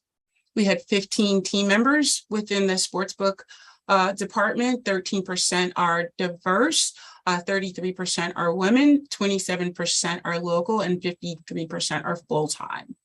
At the supervisory level, which is the next slide, you'll see that we have 80 folks that are in leadership roles, and of them, 19% are diverse, 3% are veterans, and 33% are women. So those are our stats. I'll just kind of share in the next few slides some of the highlights from Q3 that focus on our community and team member initiatives. In the first slide here, you'll see that in our effort to continue to create outstanding leaders, we had some development programs. First and foremost, we hosted our town hall led by North, where we provided training for all of our team members. We also partnered with Bristol Community College to provide ESL classes for our team members. We had our first graduates come back for just a brush up on some of their learnings, and we're about to launch our next series. We acknowledged our Aces of Pen Q3 winners for their work throughout that quarter. We partnered with GameSense to execute an outstanding responsible education gaming month. And then on the bottom there, you'll see we have a couple of our leaders who serve on the board of directors for several local community partner organizations that had some amazing projects. You'll see Dom is represented with the Rotary Club. Heidi was representing us with the Habitat for Humanity. And then I'm in that picture somewhere for the Tri-Town Chamber board. Next slide, please. In this slide, you'll see some of the things that we did for team members. regarding engagement, which kind of supports us with retention and the ability to deliver great service. So you'll see we had the Spirit of Mass in Q3, and I believe some of you attended that. We raised funds for the American Cancer Society in Q3. We also hosted, partnered, and volunteered at several amazing events in the area. So we had patio parties here at PPC, and then we had some significant music events at Gillette, which we were able to share with some of our guests and team members. We celebrated Hispanic Latino Heritage Month. We also recognized some of our team members on some other smaller holidays throughout the month. We participated with events with Colony Habitat for Humanity. And we also, in that middle picture on the bottom, our wardrobe leader, Jenna, actually repaired the honor flag that the Plainville Fire Department and police use for their special events off their trucks. It got damaged in a rainstorm, and we were happy to be able to fix it and repair that for them. Next slide, and our last slide. One of the things that we're focused on is partnering with local organizations that align with our commitment to meet our local diversity and women initiatives. And you'll see in the quarter, we work with the town of Plainville to support their back to school drives, collecting back to school supplies from our guests and also from our team members. We work with the Hockomock YMCA to support their annual fundraiser. They hosted a comedy night here on property, and we're happy to be able to support that. We work with the Attleboro YMCA to support their annual fundraiser, which is a rooftop event. And then you'll see us there with Colony Habitat Day for their nonprofit Day of Recognition. And then again, one that's near and dear to us, the American Cancer Society. They're making strides, and you'll see in Q4, we also supported ACS with Men Wear Pink. So that's kind of it for this quarter. If you have any questions for me, I'll answer them or turn it back over to North. Thank you, Kathy. Any questions? Quick one, Mr. Chairman. I always say that, and it might not be true, so ignore that part of it. Thank you for this. It's good stuff. I do want to point out for particular praise the ESL graduate program. And I don't know if this has happened in the past, but sounds like a great partnership with Bristol Community. If there's an opportunity for the commissioners to come for graduation ceremonies, that's something that I would appreciate, and sounds like, based on what I know about my fellow commissioners, something that they would enjoy doing. So that's all to the good. And a question which might not be fair, and honestly, I should have prepped you for beforehand, or reached out beforehand so you could have an answer, is, and this will go for the other two operators that will be presenting. Do you have any stats on workforce retention? The data that we have is terrific, but I'd be interested in seeing about employee retention and growth, and also, quite frankly, on the supplier side, on the diversity piece there. How many of your vendors are retained as opposed to churn? I assume you do a lot of year-on-year bidding and solicitation. If there are folks that are coming back around and continuing to do a great job, that would be a terrific thing to know about as well. But Heidi, again, I want to thank you, and thank you in advance the other folks for presenting. If you have any comments at this time about my question, I'd love to hear it. Commissioner Broder, we'll be happy to get you information on the retention, both from the vendor and from the team member perspective. I will tell you that the visibility that we have is across roughly 40 properties, and I am proud to say that PPC has one of the best team member retention rates in the company right now. So we're very pleased with that. And with regards to the ESL piece, we would love to have you at the next graduation ceremony. I will tell you, I was surprised. It was one of the more profound and rewarding days of my time here at the property. For those team members who have felt as though language was a barrier to them in order to be able to advance their career, it was truly a remarkable thing for them. And I became aware that, in providing these classes to these team members, that you're providing something that allows them to be more functional within the world in which they live. And as a person who has traveled occasionally internationally and just been at a loss for words of not even knowing how to be able to get fed, I understand, what an impact that can make, not only to their time here, but their time in the world. And so we are proud to do it.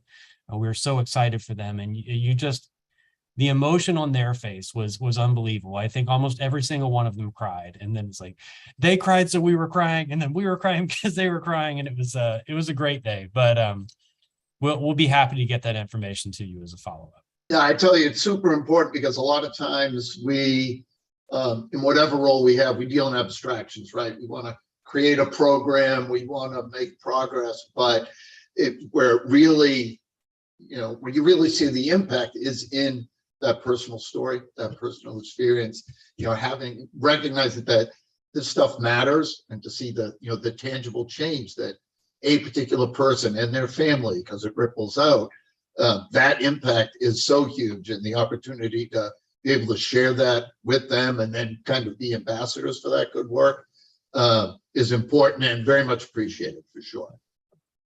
Awesome. Love to join you with that, Commissioner Broder. Commissioners, any other statements, questions at this point? All right. A big thank you, obviously, to Kathy and North and Heidi, and Commissioner Broder and I did get to stop in and say hello recently, and we missed you, North. You were not there, but I did notice that, your office suite, you were in the right office suite. So when I walked by, so. All right. Thank you. Thank you. Okay, so next up we have MGM Springfield.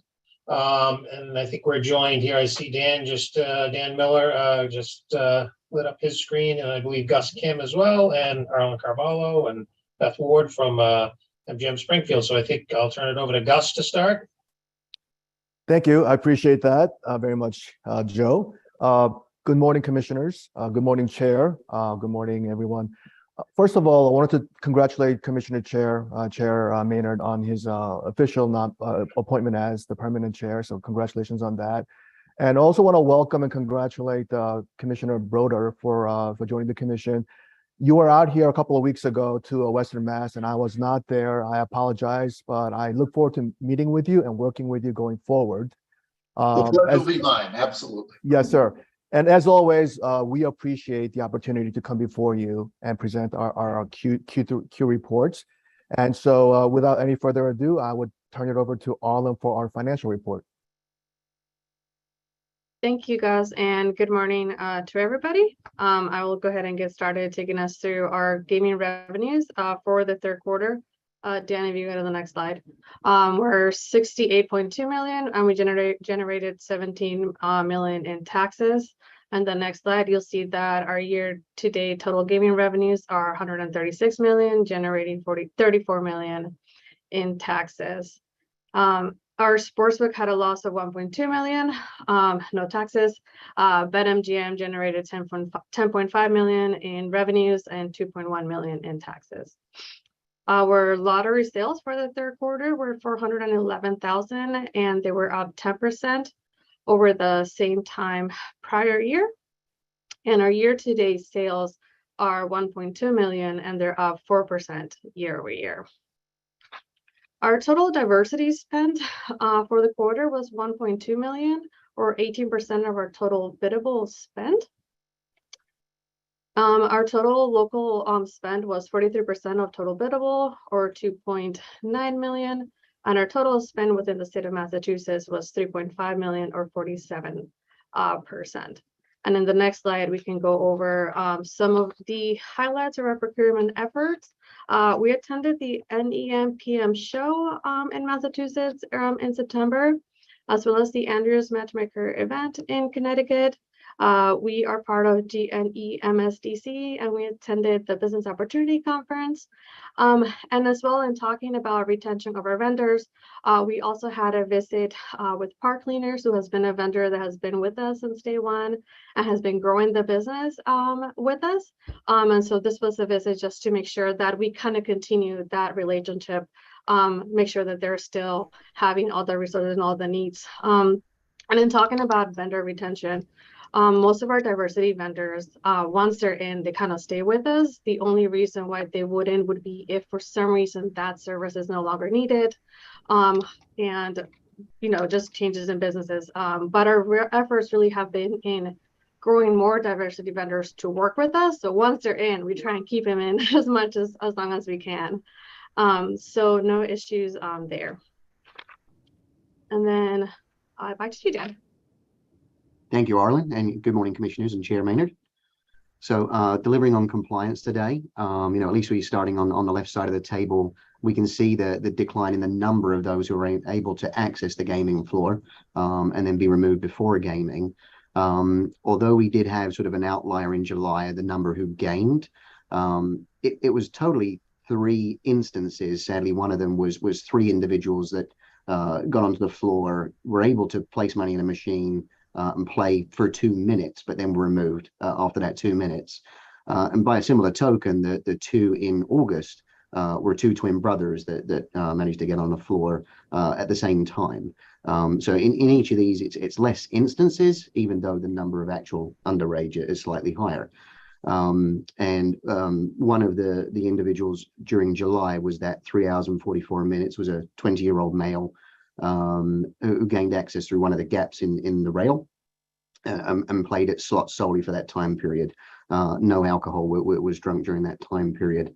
What I can confirm is that all that gained and or drank were over the age of 18. No actual minors in that case. So Daniel, Commissioner O'Brien, how did you discover the 20-year-old who was there for the 3 hours, 44 minutes? It was actually one of our slot attendants, GSRs, who noticed them and turned them over to security. So they were obviously roaming the areas they do, either paying jackpots or paying out players, and they found the person. So. Okay, thanks. Back to you, Arlen. Thanks, Dan. So our total employees in the third quarter was 1,539, of which 53% were minority, 5% veterans, and 42% women.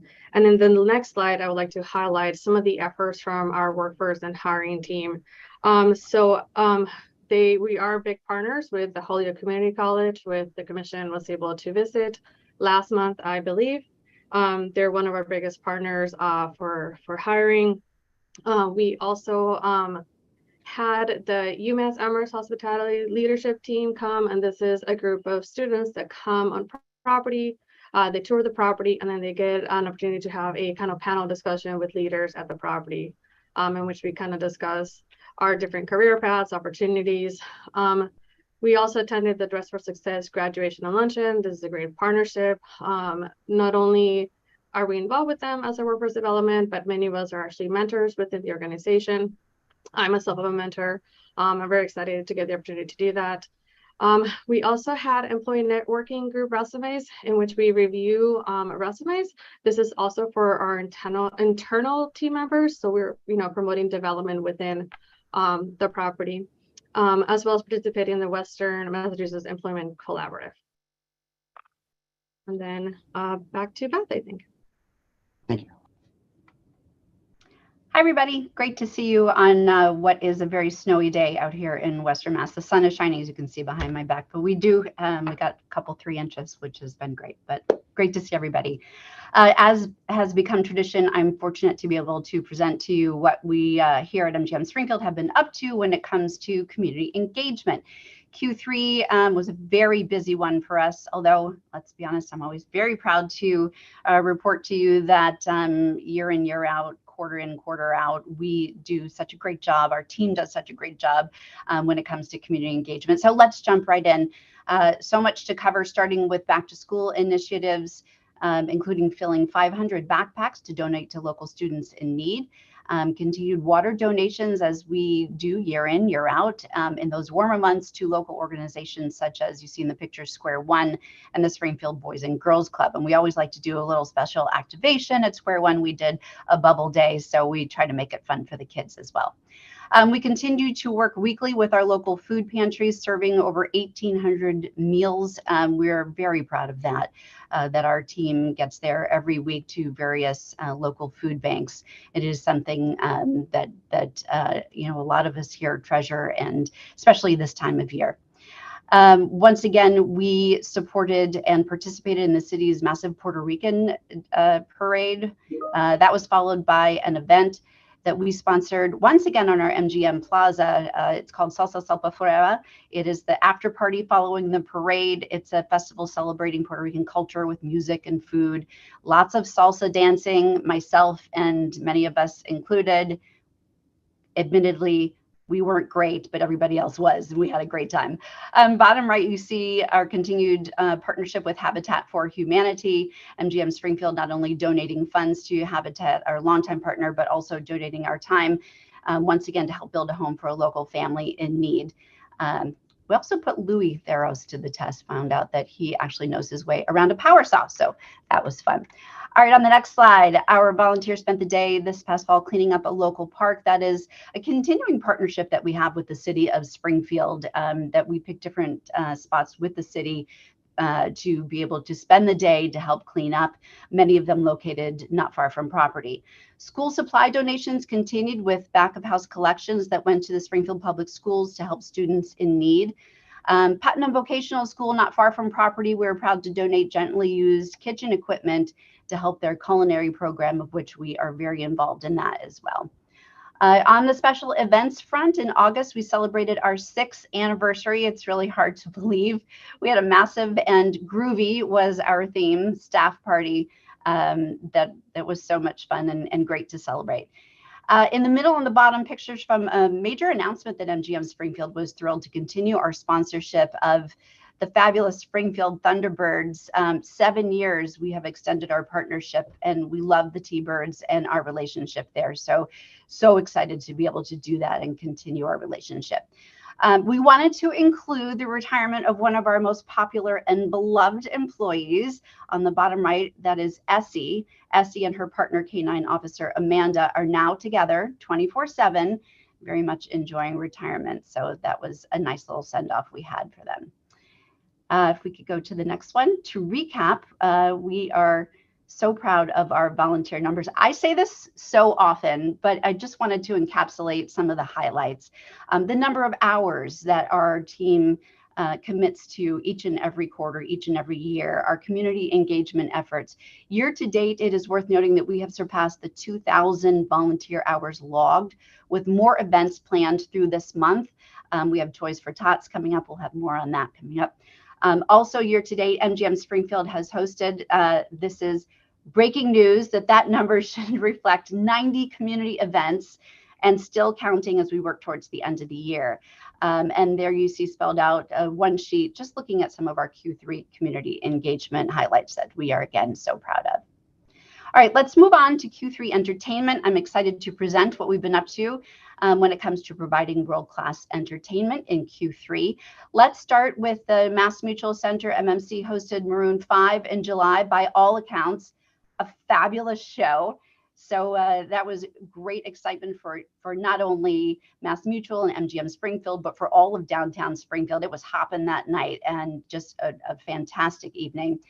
Thousands of people turned out for Springfield Comic Con, so that was a big hit, as it usually is. Boxing returned to the Mass Mutual Center with the Down and Dirty event. AEW also came to the MMC. That was a first-time thing. It was broadcast live on TNT as well. So lots of excitement surrounding both boxing events, and we have more to come, so stay tuned for that. A couple of other events that filled the MMC on the bottom right, the ARSL, that's a libraries convention and massive tattoo convention in September. Again, just bringing tremendous energy and lots of people and traffic to downtown Springfield and MGM Springfield as well. We could go to the next slide.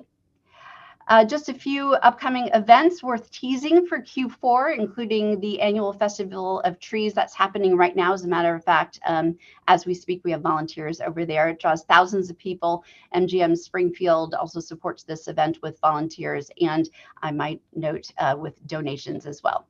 We have another boxing event I just referred to that's being planned. This one is postponed a little bit than you'll see in that slide. That's again breaking news, but that we'll have more information on coming up. And the always well-attended Basketball Hall of Fame Classic, that's also ahead. Harlem Globetrotters, they're always a sellout. We look forward to that. Paw Patrol, great family event, and comedian Tom Segura has just been announced as well. And moving to MGM Springfield campus and Symphony Hall, Free Music Fridays on our plaza. We've talked about this before. We saw record-breaking numbers for our Free Music Fridays series. It's just such a great vibe.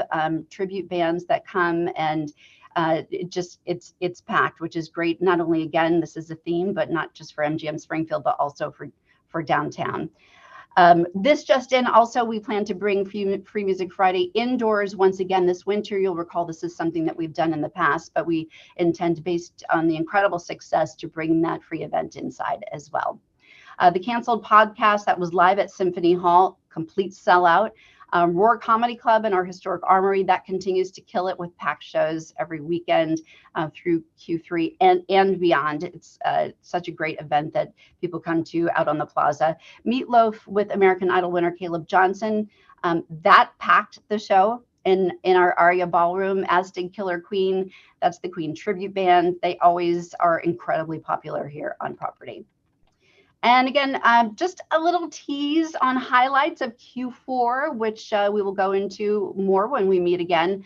Thunder from Down Under is coming up. That's usually a sellout.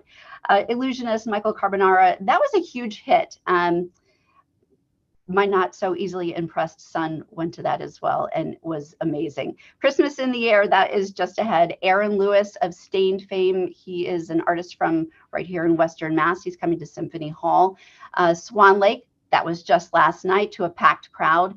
And we'd like to end on the opening of our very popular outdoor ice skating rink and lighting of our holiday tree. We just had that. It's just such a great hallmarky holiday moment down on our plaza, and to watch that every single day with families and couples and individuals coming out and enjoying the holiday season. It's one of our favorite parts of the year on property.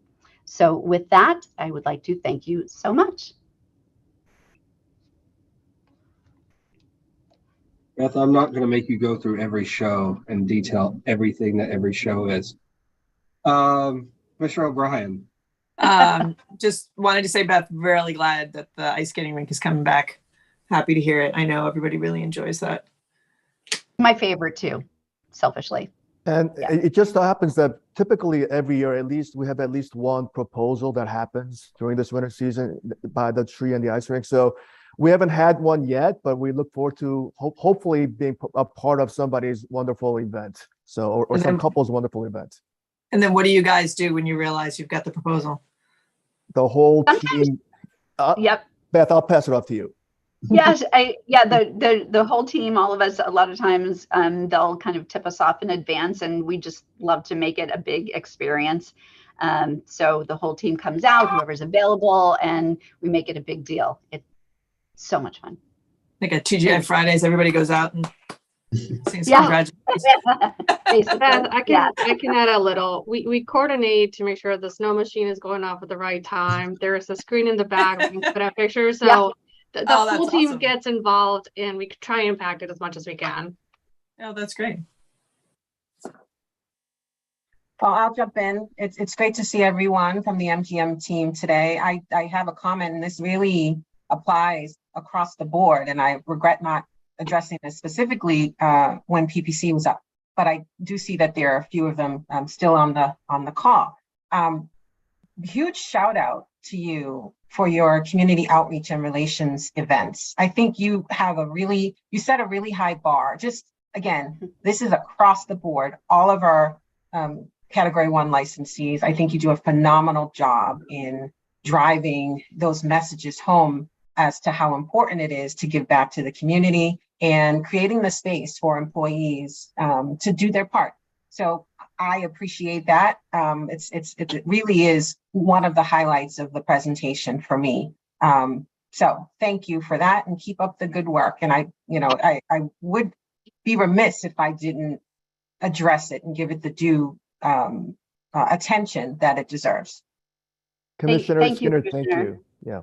I mean, we take great pride in what we do, and really, all of the kudos goes to our team members. They take the initiative. They want to volunteer. They want to be involved, and so really, I mean, our team members get all of the kudos that are deserving.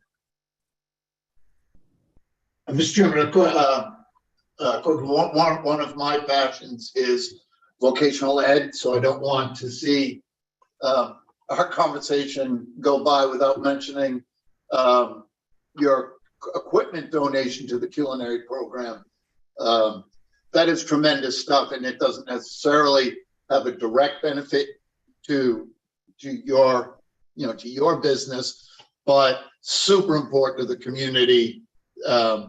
There are waiting lists at most vocational schools throughout the Commonwealth, and to have that outside support is critical. It's another one. We talked about it a little bit in terms of the ESL program at Plain Ridge, but that is the kind of thing that really makes a huge impact for discrete people within the community, and build skills that are going to create a better business climate, or also just going to help them and their families.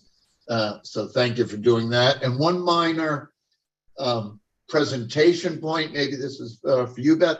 If you're doing salsa, you got to include a video. This static presentation, it's good as far as it goes, but I think you're really hitting it if you can provide some video. I trust me, you do not want to see a video of me doing salsa. But okay, duly noted. Next time, salsa video of other people doing a much better job. We'll get you there. So I will say, Commissioner Broder, I bet they hope that the students who learn off that equipment come and work for MGM. I bet that's a hope they have. Oh, 100%. And we saw it certainly. Kudos to MGM and to Holyoke Community College. And we had a chance to go out there. I think it was my first visit out around community mitigation and some of the investments the commission makes. Again, that benefit the business and benefit obviously those students that are just ready, willing, and able to take on opportunity. Just need a little bit of help. Just need a way to plug in. Commissioners, anything else to add to this presentation? Thank you, Commissioner Broder. I just retweet everything that my fellow commissioners said and agree with them across the board. Thank you very much, commissioners. Thank you, Daniel. Thank you, Gus, and thank you for the kind words at the beginning, Gus, and to all the rest of the team, Beth. Thank you, Chair. Thank you, commissioners. Arlen. Thank you. Thank you, everyone. All right, so next up, last but certainly not least, we have Encore Boston Harbor, and we're joined by Juliana Catanzariti and her team. I believe we have Tom Coffey and Laura Yeager here. I'll turn that over to you now, Juliana. We do. Good morning. Let me just share my screen here.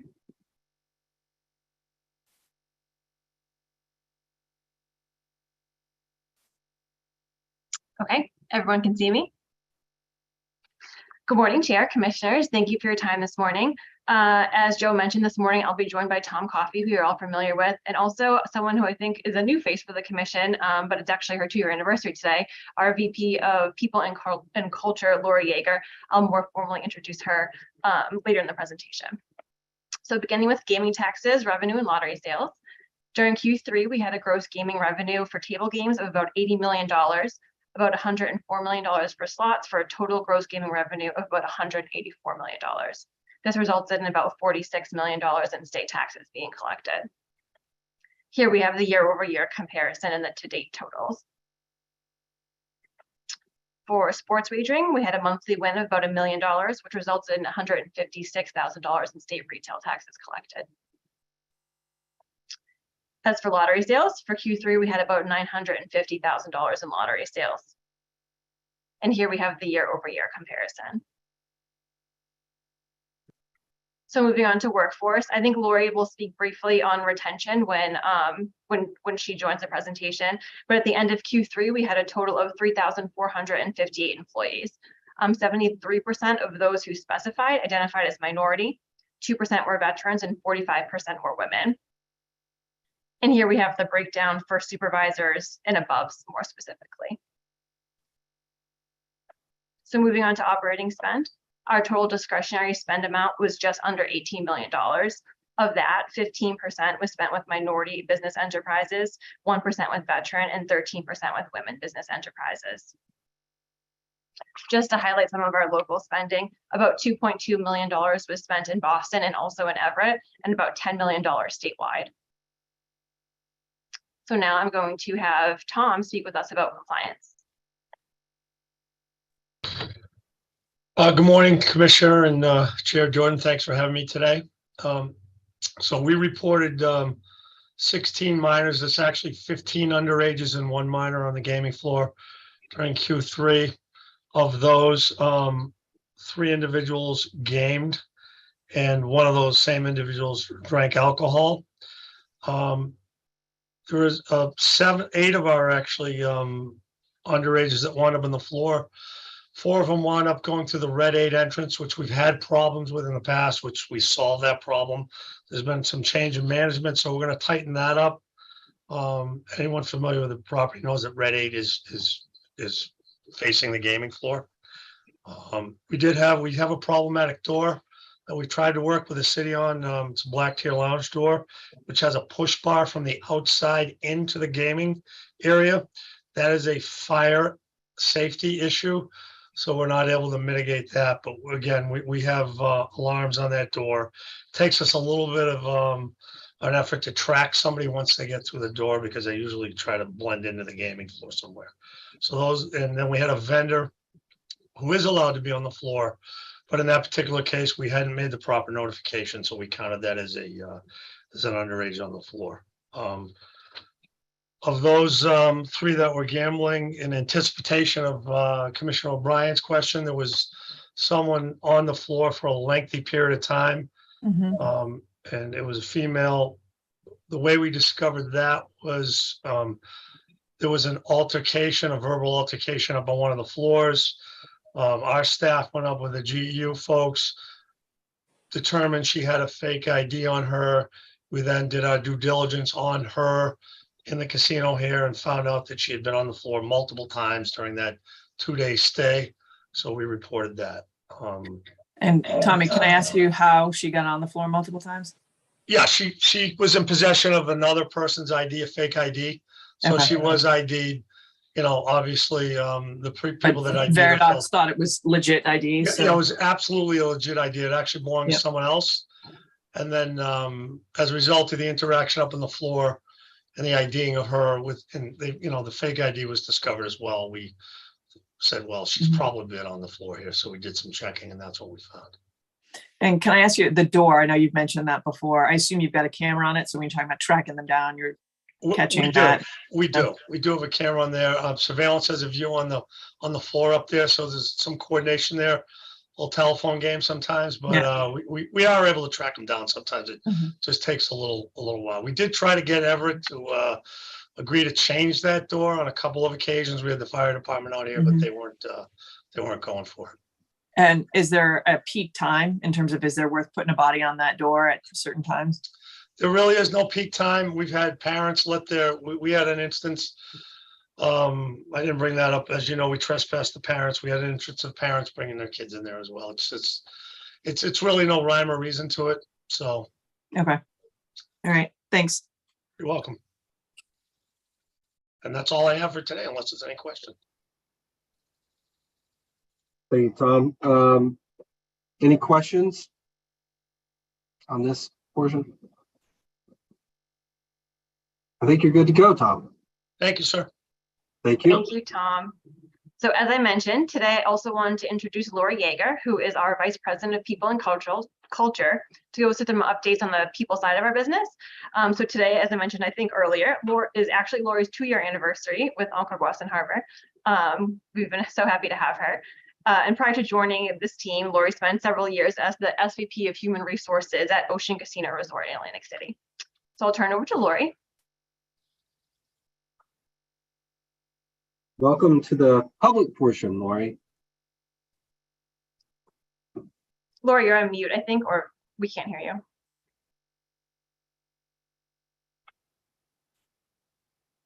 Okay, so Lori, if you go to there's a little microphone in the bottom left, and there's a caret.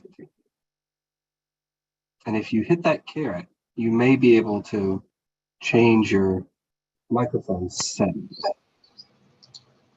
I think we can hear you now. Can you hear me now? Yes, we can. Yeah, so welcome.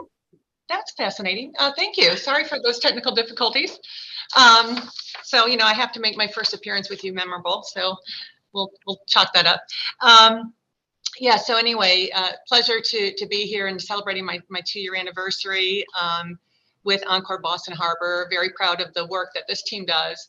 And it's been pretty interesting this past year, especially this third quarter, really came to some fruition, things that we were doing as an organization, organizationally wide, enterprise-wide, in our effort to rebrand human resources, essentially. And that's everything from our out-facing, external-facing projects, or not sorry, projects, but systems and things that our candidates will see. We're going to be updating our career site. We've done some of that work already. It's not 100% complete. But also we did a substantial and significant back of the house rebranding, including changing our name from Human Resources to People and Culture. So as Juliana is showing on this slide, one of those significant, the major significant back of the house rebranding was these what we call moments walls. So you can see careers is a moments wall, diversity and inclusion is a moments wall, our star of the year is a moments wall. What we've done with this rebranding is that these pictures don't show it as well as it is live in person, of course, but some of these walls are either floor to ceiling or significant portions of prominent walls and prominent spaces within the back of the house areas, all adjacent to our employee cafeteria. So it basically surrounds our employee cafeteria where all of our employees end up going at least at some point during the day. But the intent of all this, besides it looking pretty and nice and flashy, is that it's part of our effort to make the accessibility and inclusiveness for all of our employees to be able to see, learn, and get the information that they need on a multitude of different modes, basically. You can see too that all of our programming now is all on these beautiful digital screens. There's a lot of QR codes that our employees can just walk by, take out their phone, scan a QR code, and get more information about what they're seeing on the screen. They can get it in different languages. So it's been a huge hit so far. So it was a lot of work and effort to get there, but we're very proud of the way it came out. Next slide, please. In addition to the focus on rebranding human resources, the organization has put a lot of effort into enhancing our learning and development throughout the entire organization. And part of that is building a whole new curriculum for leadership skills-based and advancement as leaders. So one of the first steps of that is this Foundations of Leadership course that you see in the slide here. And this course is open to supervisors and managers at Encore Boston Harbor. It's also being done out in Las Vegas, of course. And this is the first initial step, as the name implies, the fundamentals basically of what leadership is. And then from there, there's opportunities for them to go into advanced courses that we'll talk about just real quickly, but then in later conversations. We also spent quite a bit of time this year, especially in Q3, to fill a knowledge gap that we identified with our supervisors and managers of union areas, primarily those of the Unite Here union areas. We, unlike the rest of the market in Boston, we had a new contract ratified last year. And it's a complex and maybe slightly convoluted contract at times. So it's not a very easy just read and go type of contract. So we did some trainings around that, provided real life scenarios for folks, just really wanted to skill up our supervisors to make them feel comfortable with what they were doing, what their rights were versus what the unions or what the contract says, making them feel comfortable to lead and direct folks as needed. And then also just to avoid mistakes or maybe just misconceptions they've had over the time of what they can do and what they can't do. So that was very helpful. It was a 4-hour class. We had live scenarios. We had scavenger hunts, which meant try to find the article in the contract that applies to this scenario, because you think one part of a contract, but there might be another article that also applies to that scenario. So we try to make it as interactive and real life as possible using real life scenarios from our daily lives here at Encore Boston Harbor. Next slide, please, Julie. In addition to the focus on the leadership curriculum, we continue to offer training sessions that are training offerings that are kind of all over the place and based on all over the place, meaning from interest standpoint, but also hitting the things that we believe are very important. As you can see on this slide, we offered classes for emotional intelligence. We did Myers-Briggs type indicators. So, folks could go to that, get a sense of what their personality types were like, how to deal with employees on their team that might be different from them, seeing those differences so that they can be a better leader, more effective, and then tune into the needs of the people that they serve. We also, as ongoing with our diversity and inclusion, we did some training for implicit bias, specifically in our security department, because we were getting some concerns and complaints from customers that didn't understand, for example, why they were selected to be ID'd maybe before they went to the casino, and going to a place where maybe they thought that was because of their race or ethnicity, not necessarily because they looked over 30, perhaps. But just working with our security team to help them understand that even though the security officers know why they're doing what they're doing, but making sure that they're using proper language, that they're not doing things that may unintentionally be implicit bias. So that was a very interesting workshop as well. Next slide, Juliana. As I mentioned, just briefly, the diversity inclusion trainings continue to proceed. We feel very strongly about this, of course, because it's part of our value of respecting everyone and everything and treating everyone with respect. What was really neat this year is or this quarter of Q3, we actually finished and got all supervisors through that program. And then we also did some departmental training in specific departments that had a larger diversity and some other more challenging issues where we could deal with them and their specific concerns. So again, really skilled people up to raise their awareness and to understand the best ways to cope with some different challenges that they were facing. Next slide, Juliana. ESOL seems to be a favorite for everyone on the call. I have to echo North's comments on this. We had once again, this is our second class that we had in 2024 graduates. There were 27 graduates, 3 different levels, beginners, intermediate, and advanced. We partner with Jewish Vocational Services. We've been doing that for, I think, about 3 years now. And oh my gosh, it is just such a moving experience. So I would be happy to invite anyone who's interested to come see this as well. We let our graduates, we encourage our graduates to invite family members to come to this. We have a reception afterwards. Each one of them gets up and speaks to our audience in English. And you can understand and hear the different levels of proficiency, and it's just heartwarming. So I won't go on that any further, but all the comments we mentioned before. And then the Lower Mystic Transportation Management Association in August had a Bike to Work Day. And what they did for each month during that quarter of Q3, they came on site to do free bicycle repairs. This is the first time we did this. I will admit that I was like, I don't think that's going to go over very well. Like, who's riding their bike? I will tell you, I didn't know how many people were riding their bike and wanting to get their bike fixed for free. And it was a huge hit. people made appointments to have their bikes repaired, and whether or not they end up riding them to work every day or just riding them around wherever they do, that was a big engagement activity for our folks.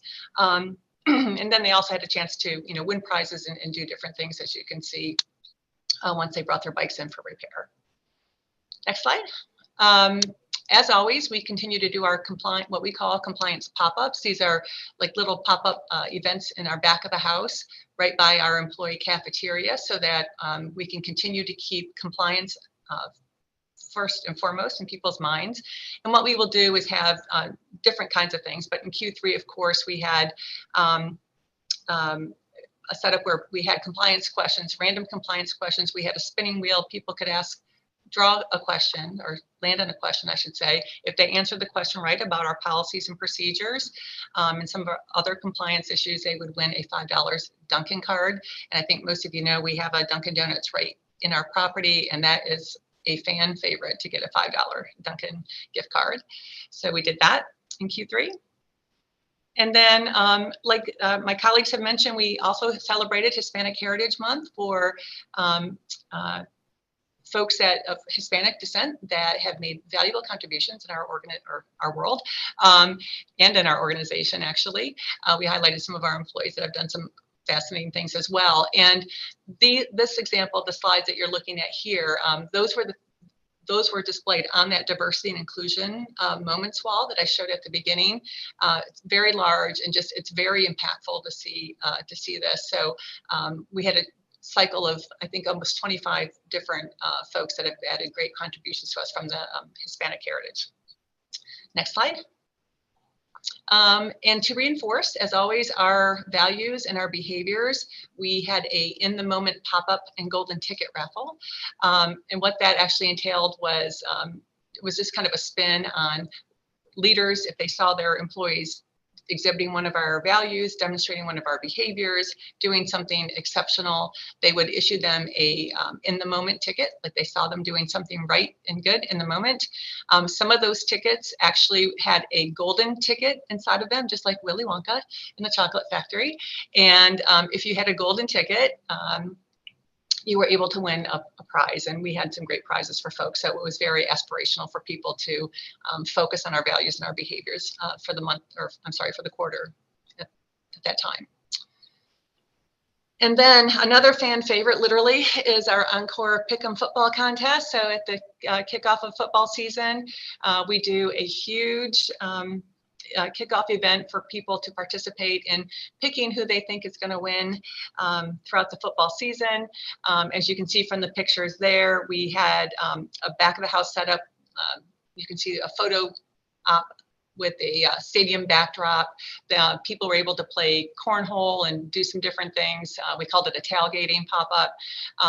You can see also in the picture on the bottom right that Red Bull had provided us with some free Red Bull for our employees. So they were very productive that day after they had the Red Bull.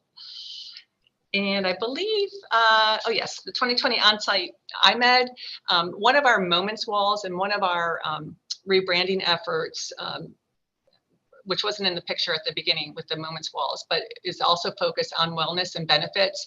And each one of those moments walls are color themed. For our benefits and wellness moments walls, we have green as our theme. And we, in the month of the quarter of Q3, had the 2020 on-site mobile van come to the property. And this is a fabulous service for our employees. It gets sold out every time we have them come. Our employees can actually get their eyes examined and then also pick out glasses and frames or order contacts at that time. And the 2020 on-site takes a lot of different benefits. So our employees could use our benefits as well as the union employees could use the benefits that the insurance, that they have as well. But again, these things are all publicized on those moments walls, and wellness at that time, I just wanted to say, can be things, or on those moments walls, could be anything from financial wellness to things like this, to eyesight, to just preventative care, just tips and ideas. So that's that for the wellness. And the last one, again, like my colleagues had shared, September was Responsible Gaming Month. And for 4 dates in September, GameSense was in our heart of the house, again, by our staff employee cafeteria, and just did more of the same as far as having great prizes and raffles, had the employees answer questions, and if they got them right, they got some swag, and again, a big hit with our employees, as it is every September. And that was it for Q3. Thank you. I'm happy to pause for questions for Lori if that would be helpful, or we can wait till the end, whichever you prefer. We can go ahead and open it up. Commissioners, any questions? Maybe me? Well, first of all, I want to say again, welcome, Lori. And then with that, Commissioner Broder. Hi, Lori. Hello. I'm newer than you, so to say welcome would probably be inappropriate. I want to compliment you on the information you give us about your DEI work, particularly within the organization. But it does lead to a question. Obviously, we have some within our statute and regs, some recruitment things and some vendor rules. But in my opinion, regrettably, DEI as a corporate value is going a little bit out of vogue. You see places like Walmart kind of step away from it. I'm hoping you will continue this effort. And I'm wondering if you have a comment about you're an Everett-based operation, but obviously you have a nationwide or global business. Can you comment on that commitment to DEI going forward, both in Everett and as an Encore value, if you will? Yeah, I mean, it's part of our. I'm not trying to minimize at all, but it's just part of what we do, right? And it's what we're going to continue to do. We're in the process right now of doing our goal setting for 2025. I just sent a first pass of my goals to the head of HR for Wynn Resorts in Las Vegas, Susie McDaniel. Many of you may remember her from here in the past. And that includes, of course, our ongoing commitment to our diversity and inclusion goals. In targets as far in our efforts, whether it's through recruiting vendors or employees. I don't want to misquote.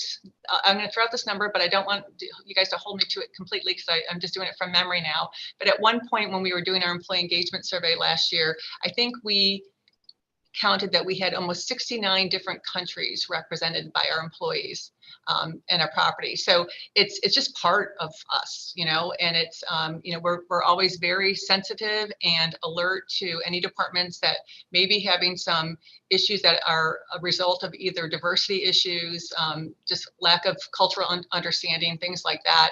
And I can tell you that not so much supervisors, but managers have reached out to us saying, can you come in and do some specific work with us, like I had mentioned earlier when I was presenting. So I'm actually very impressed. Again, been here 2 years, but very impressed with what our organization does with their focus on diversity and inclusion. It's tremendous. It's great work and it's great business, quite frankly. Thank you. Right. Thank you. Yeah, I agree. Well and then I done. did want to mention, I'm sorry, I did want to mention our retention rate. I just, when the question was asked earlier, we're pacing right now, our turnover rate, we're pacing right now at 10.6. So just doing some quick math, we'll probably be at our retention rate by the end of the year will probably be 87% to 90%.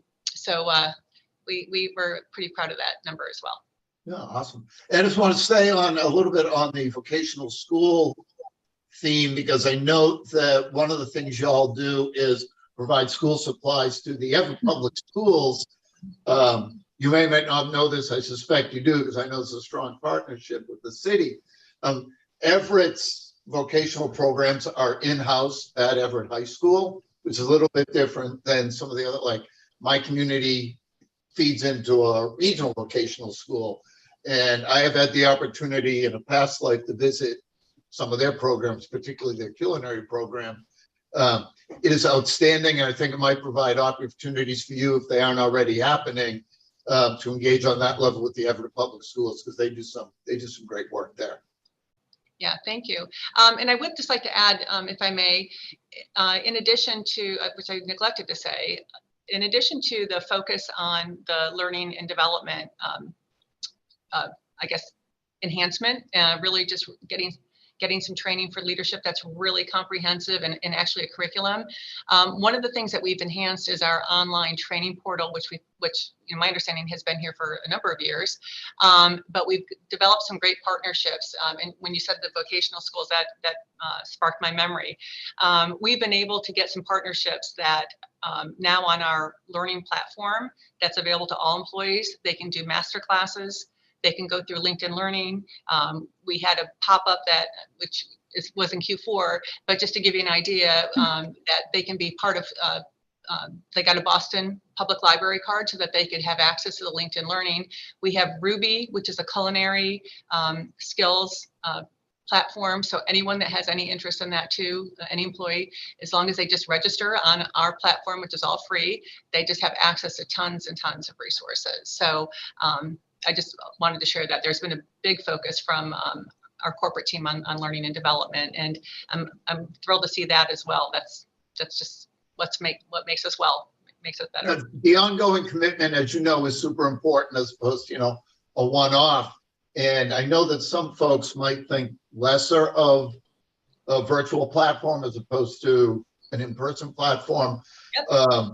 But my experience has been those are, when you have a workforce that needs flexibility to access that kind of programming, the online stuff or the virtual stuff can really be an improvement in terms of that accessibility. So kudos on that front as well. Thank you. I appreciate that. Other commissioners?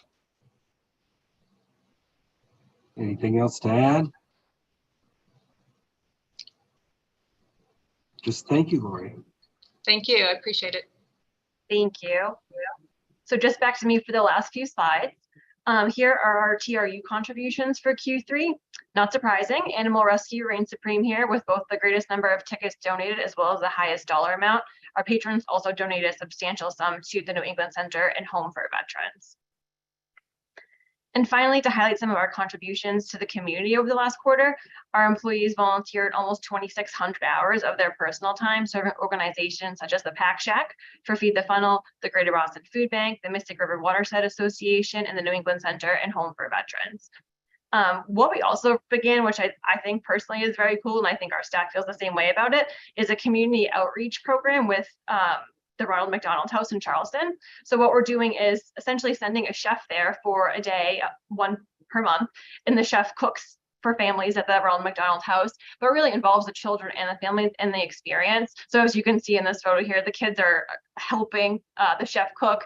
So they're there the whole time, they're prepping the food, they're feeding the families. And it was really a worthwhile experience for both our staff and I think at least the inhabitants of the Ronald McDonald House. So we're really proud to have that partnership again. And then lastly, we packed over 525,000 meals over the course of 3 days in August for our twice a year fundraiser, Feed the Funnel. And the food goes all to local organizations like the Red Cross Food Pantry, Food for Free, and other local organizations. We did have a goal of 1 million meals for the year. And I hate getting ahead of the game, but we packed the week before Thanksgiving, which is a tough week for everyone.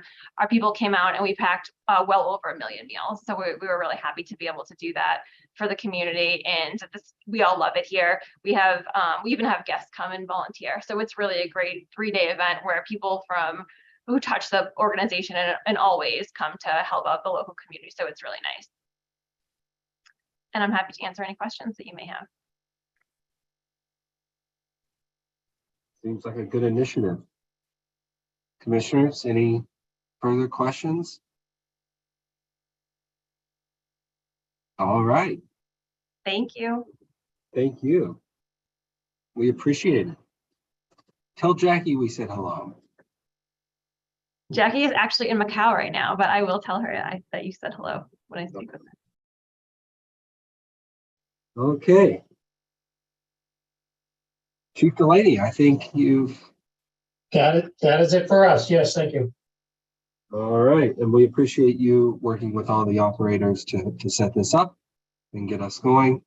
And thank you again to all the operators for updating us on all the good work going on at the properties here in the Commonwealth. Thank you. With that, commissioners, we have some executive session minutes. I'm assuming, Secretary Skinner, you consulted with legal and we are good to enter in for the purpose of reviewing. And I appreciate legal turning that inquiry around so fast. But I will ask, Mr. Chairman, that we hold these off until the next meeting, just as a matter of process in light of Commissioner O'Brien's absence. Okay, absolutely. I didn't know if you had time to connect or not. So we will hold those. So that takes us to number 9. Do we have any commissioner updates? Any other business we want to discuss? All right. Do we have a motion to adjourn? So moved. Second. Thank you. Commissioner Hill. Aye. Commissioner Skinner. Aye. Commissioner Broder. Yes. And I vote yes, 4-0. Thank you, everyone. Have a good Thursday and shovel. Hopefully you don't have to shovel too much snow. Here, here.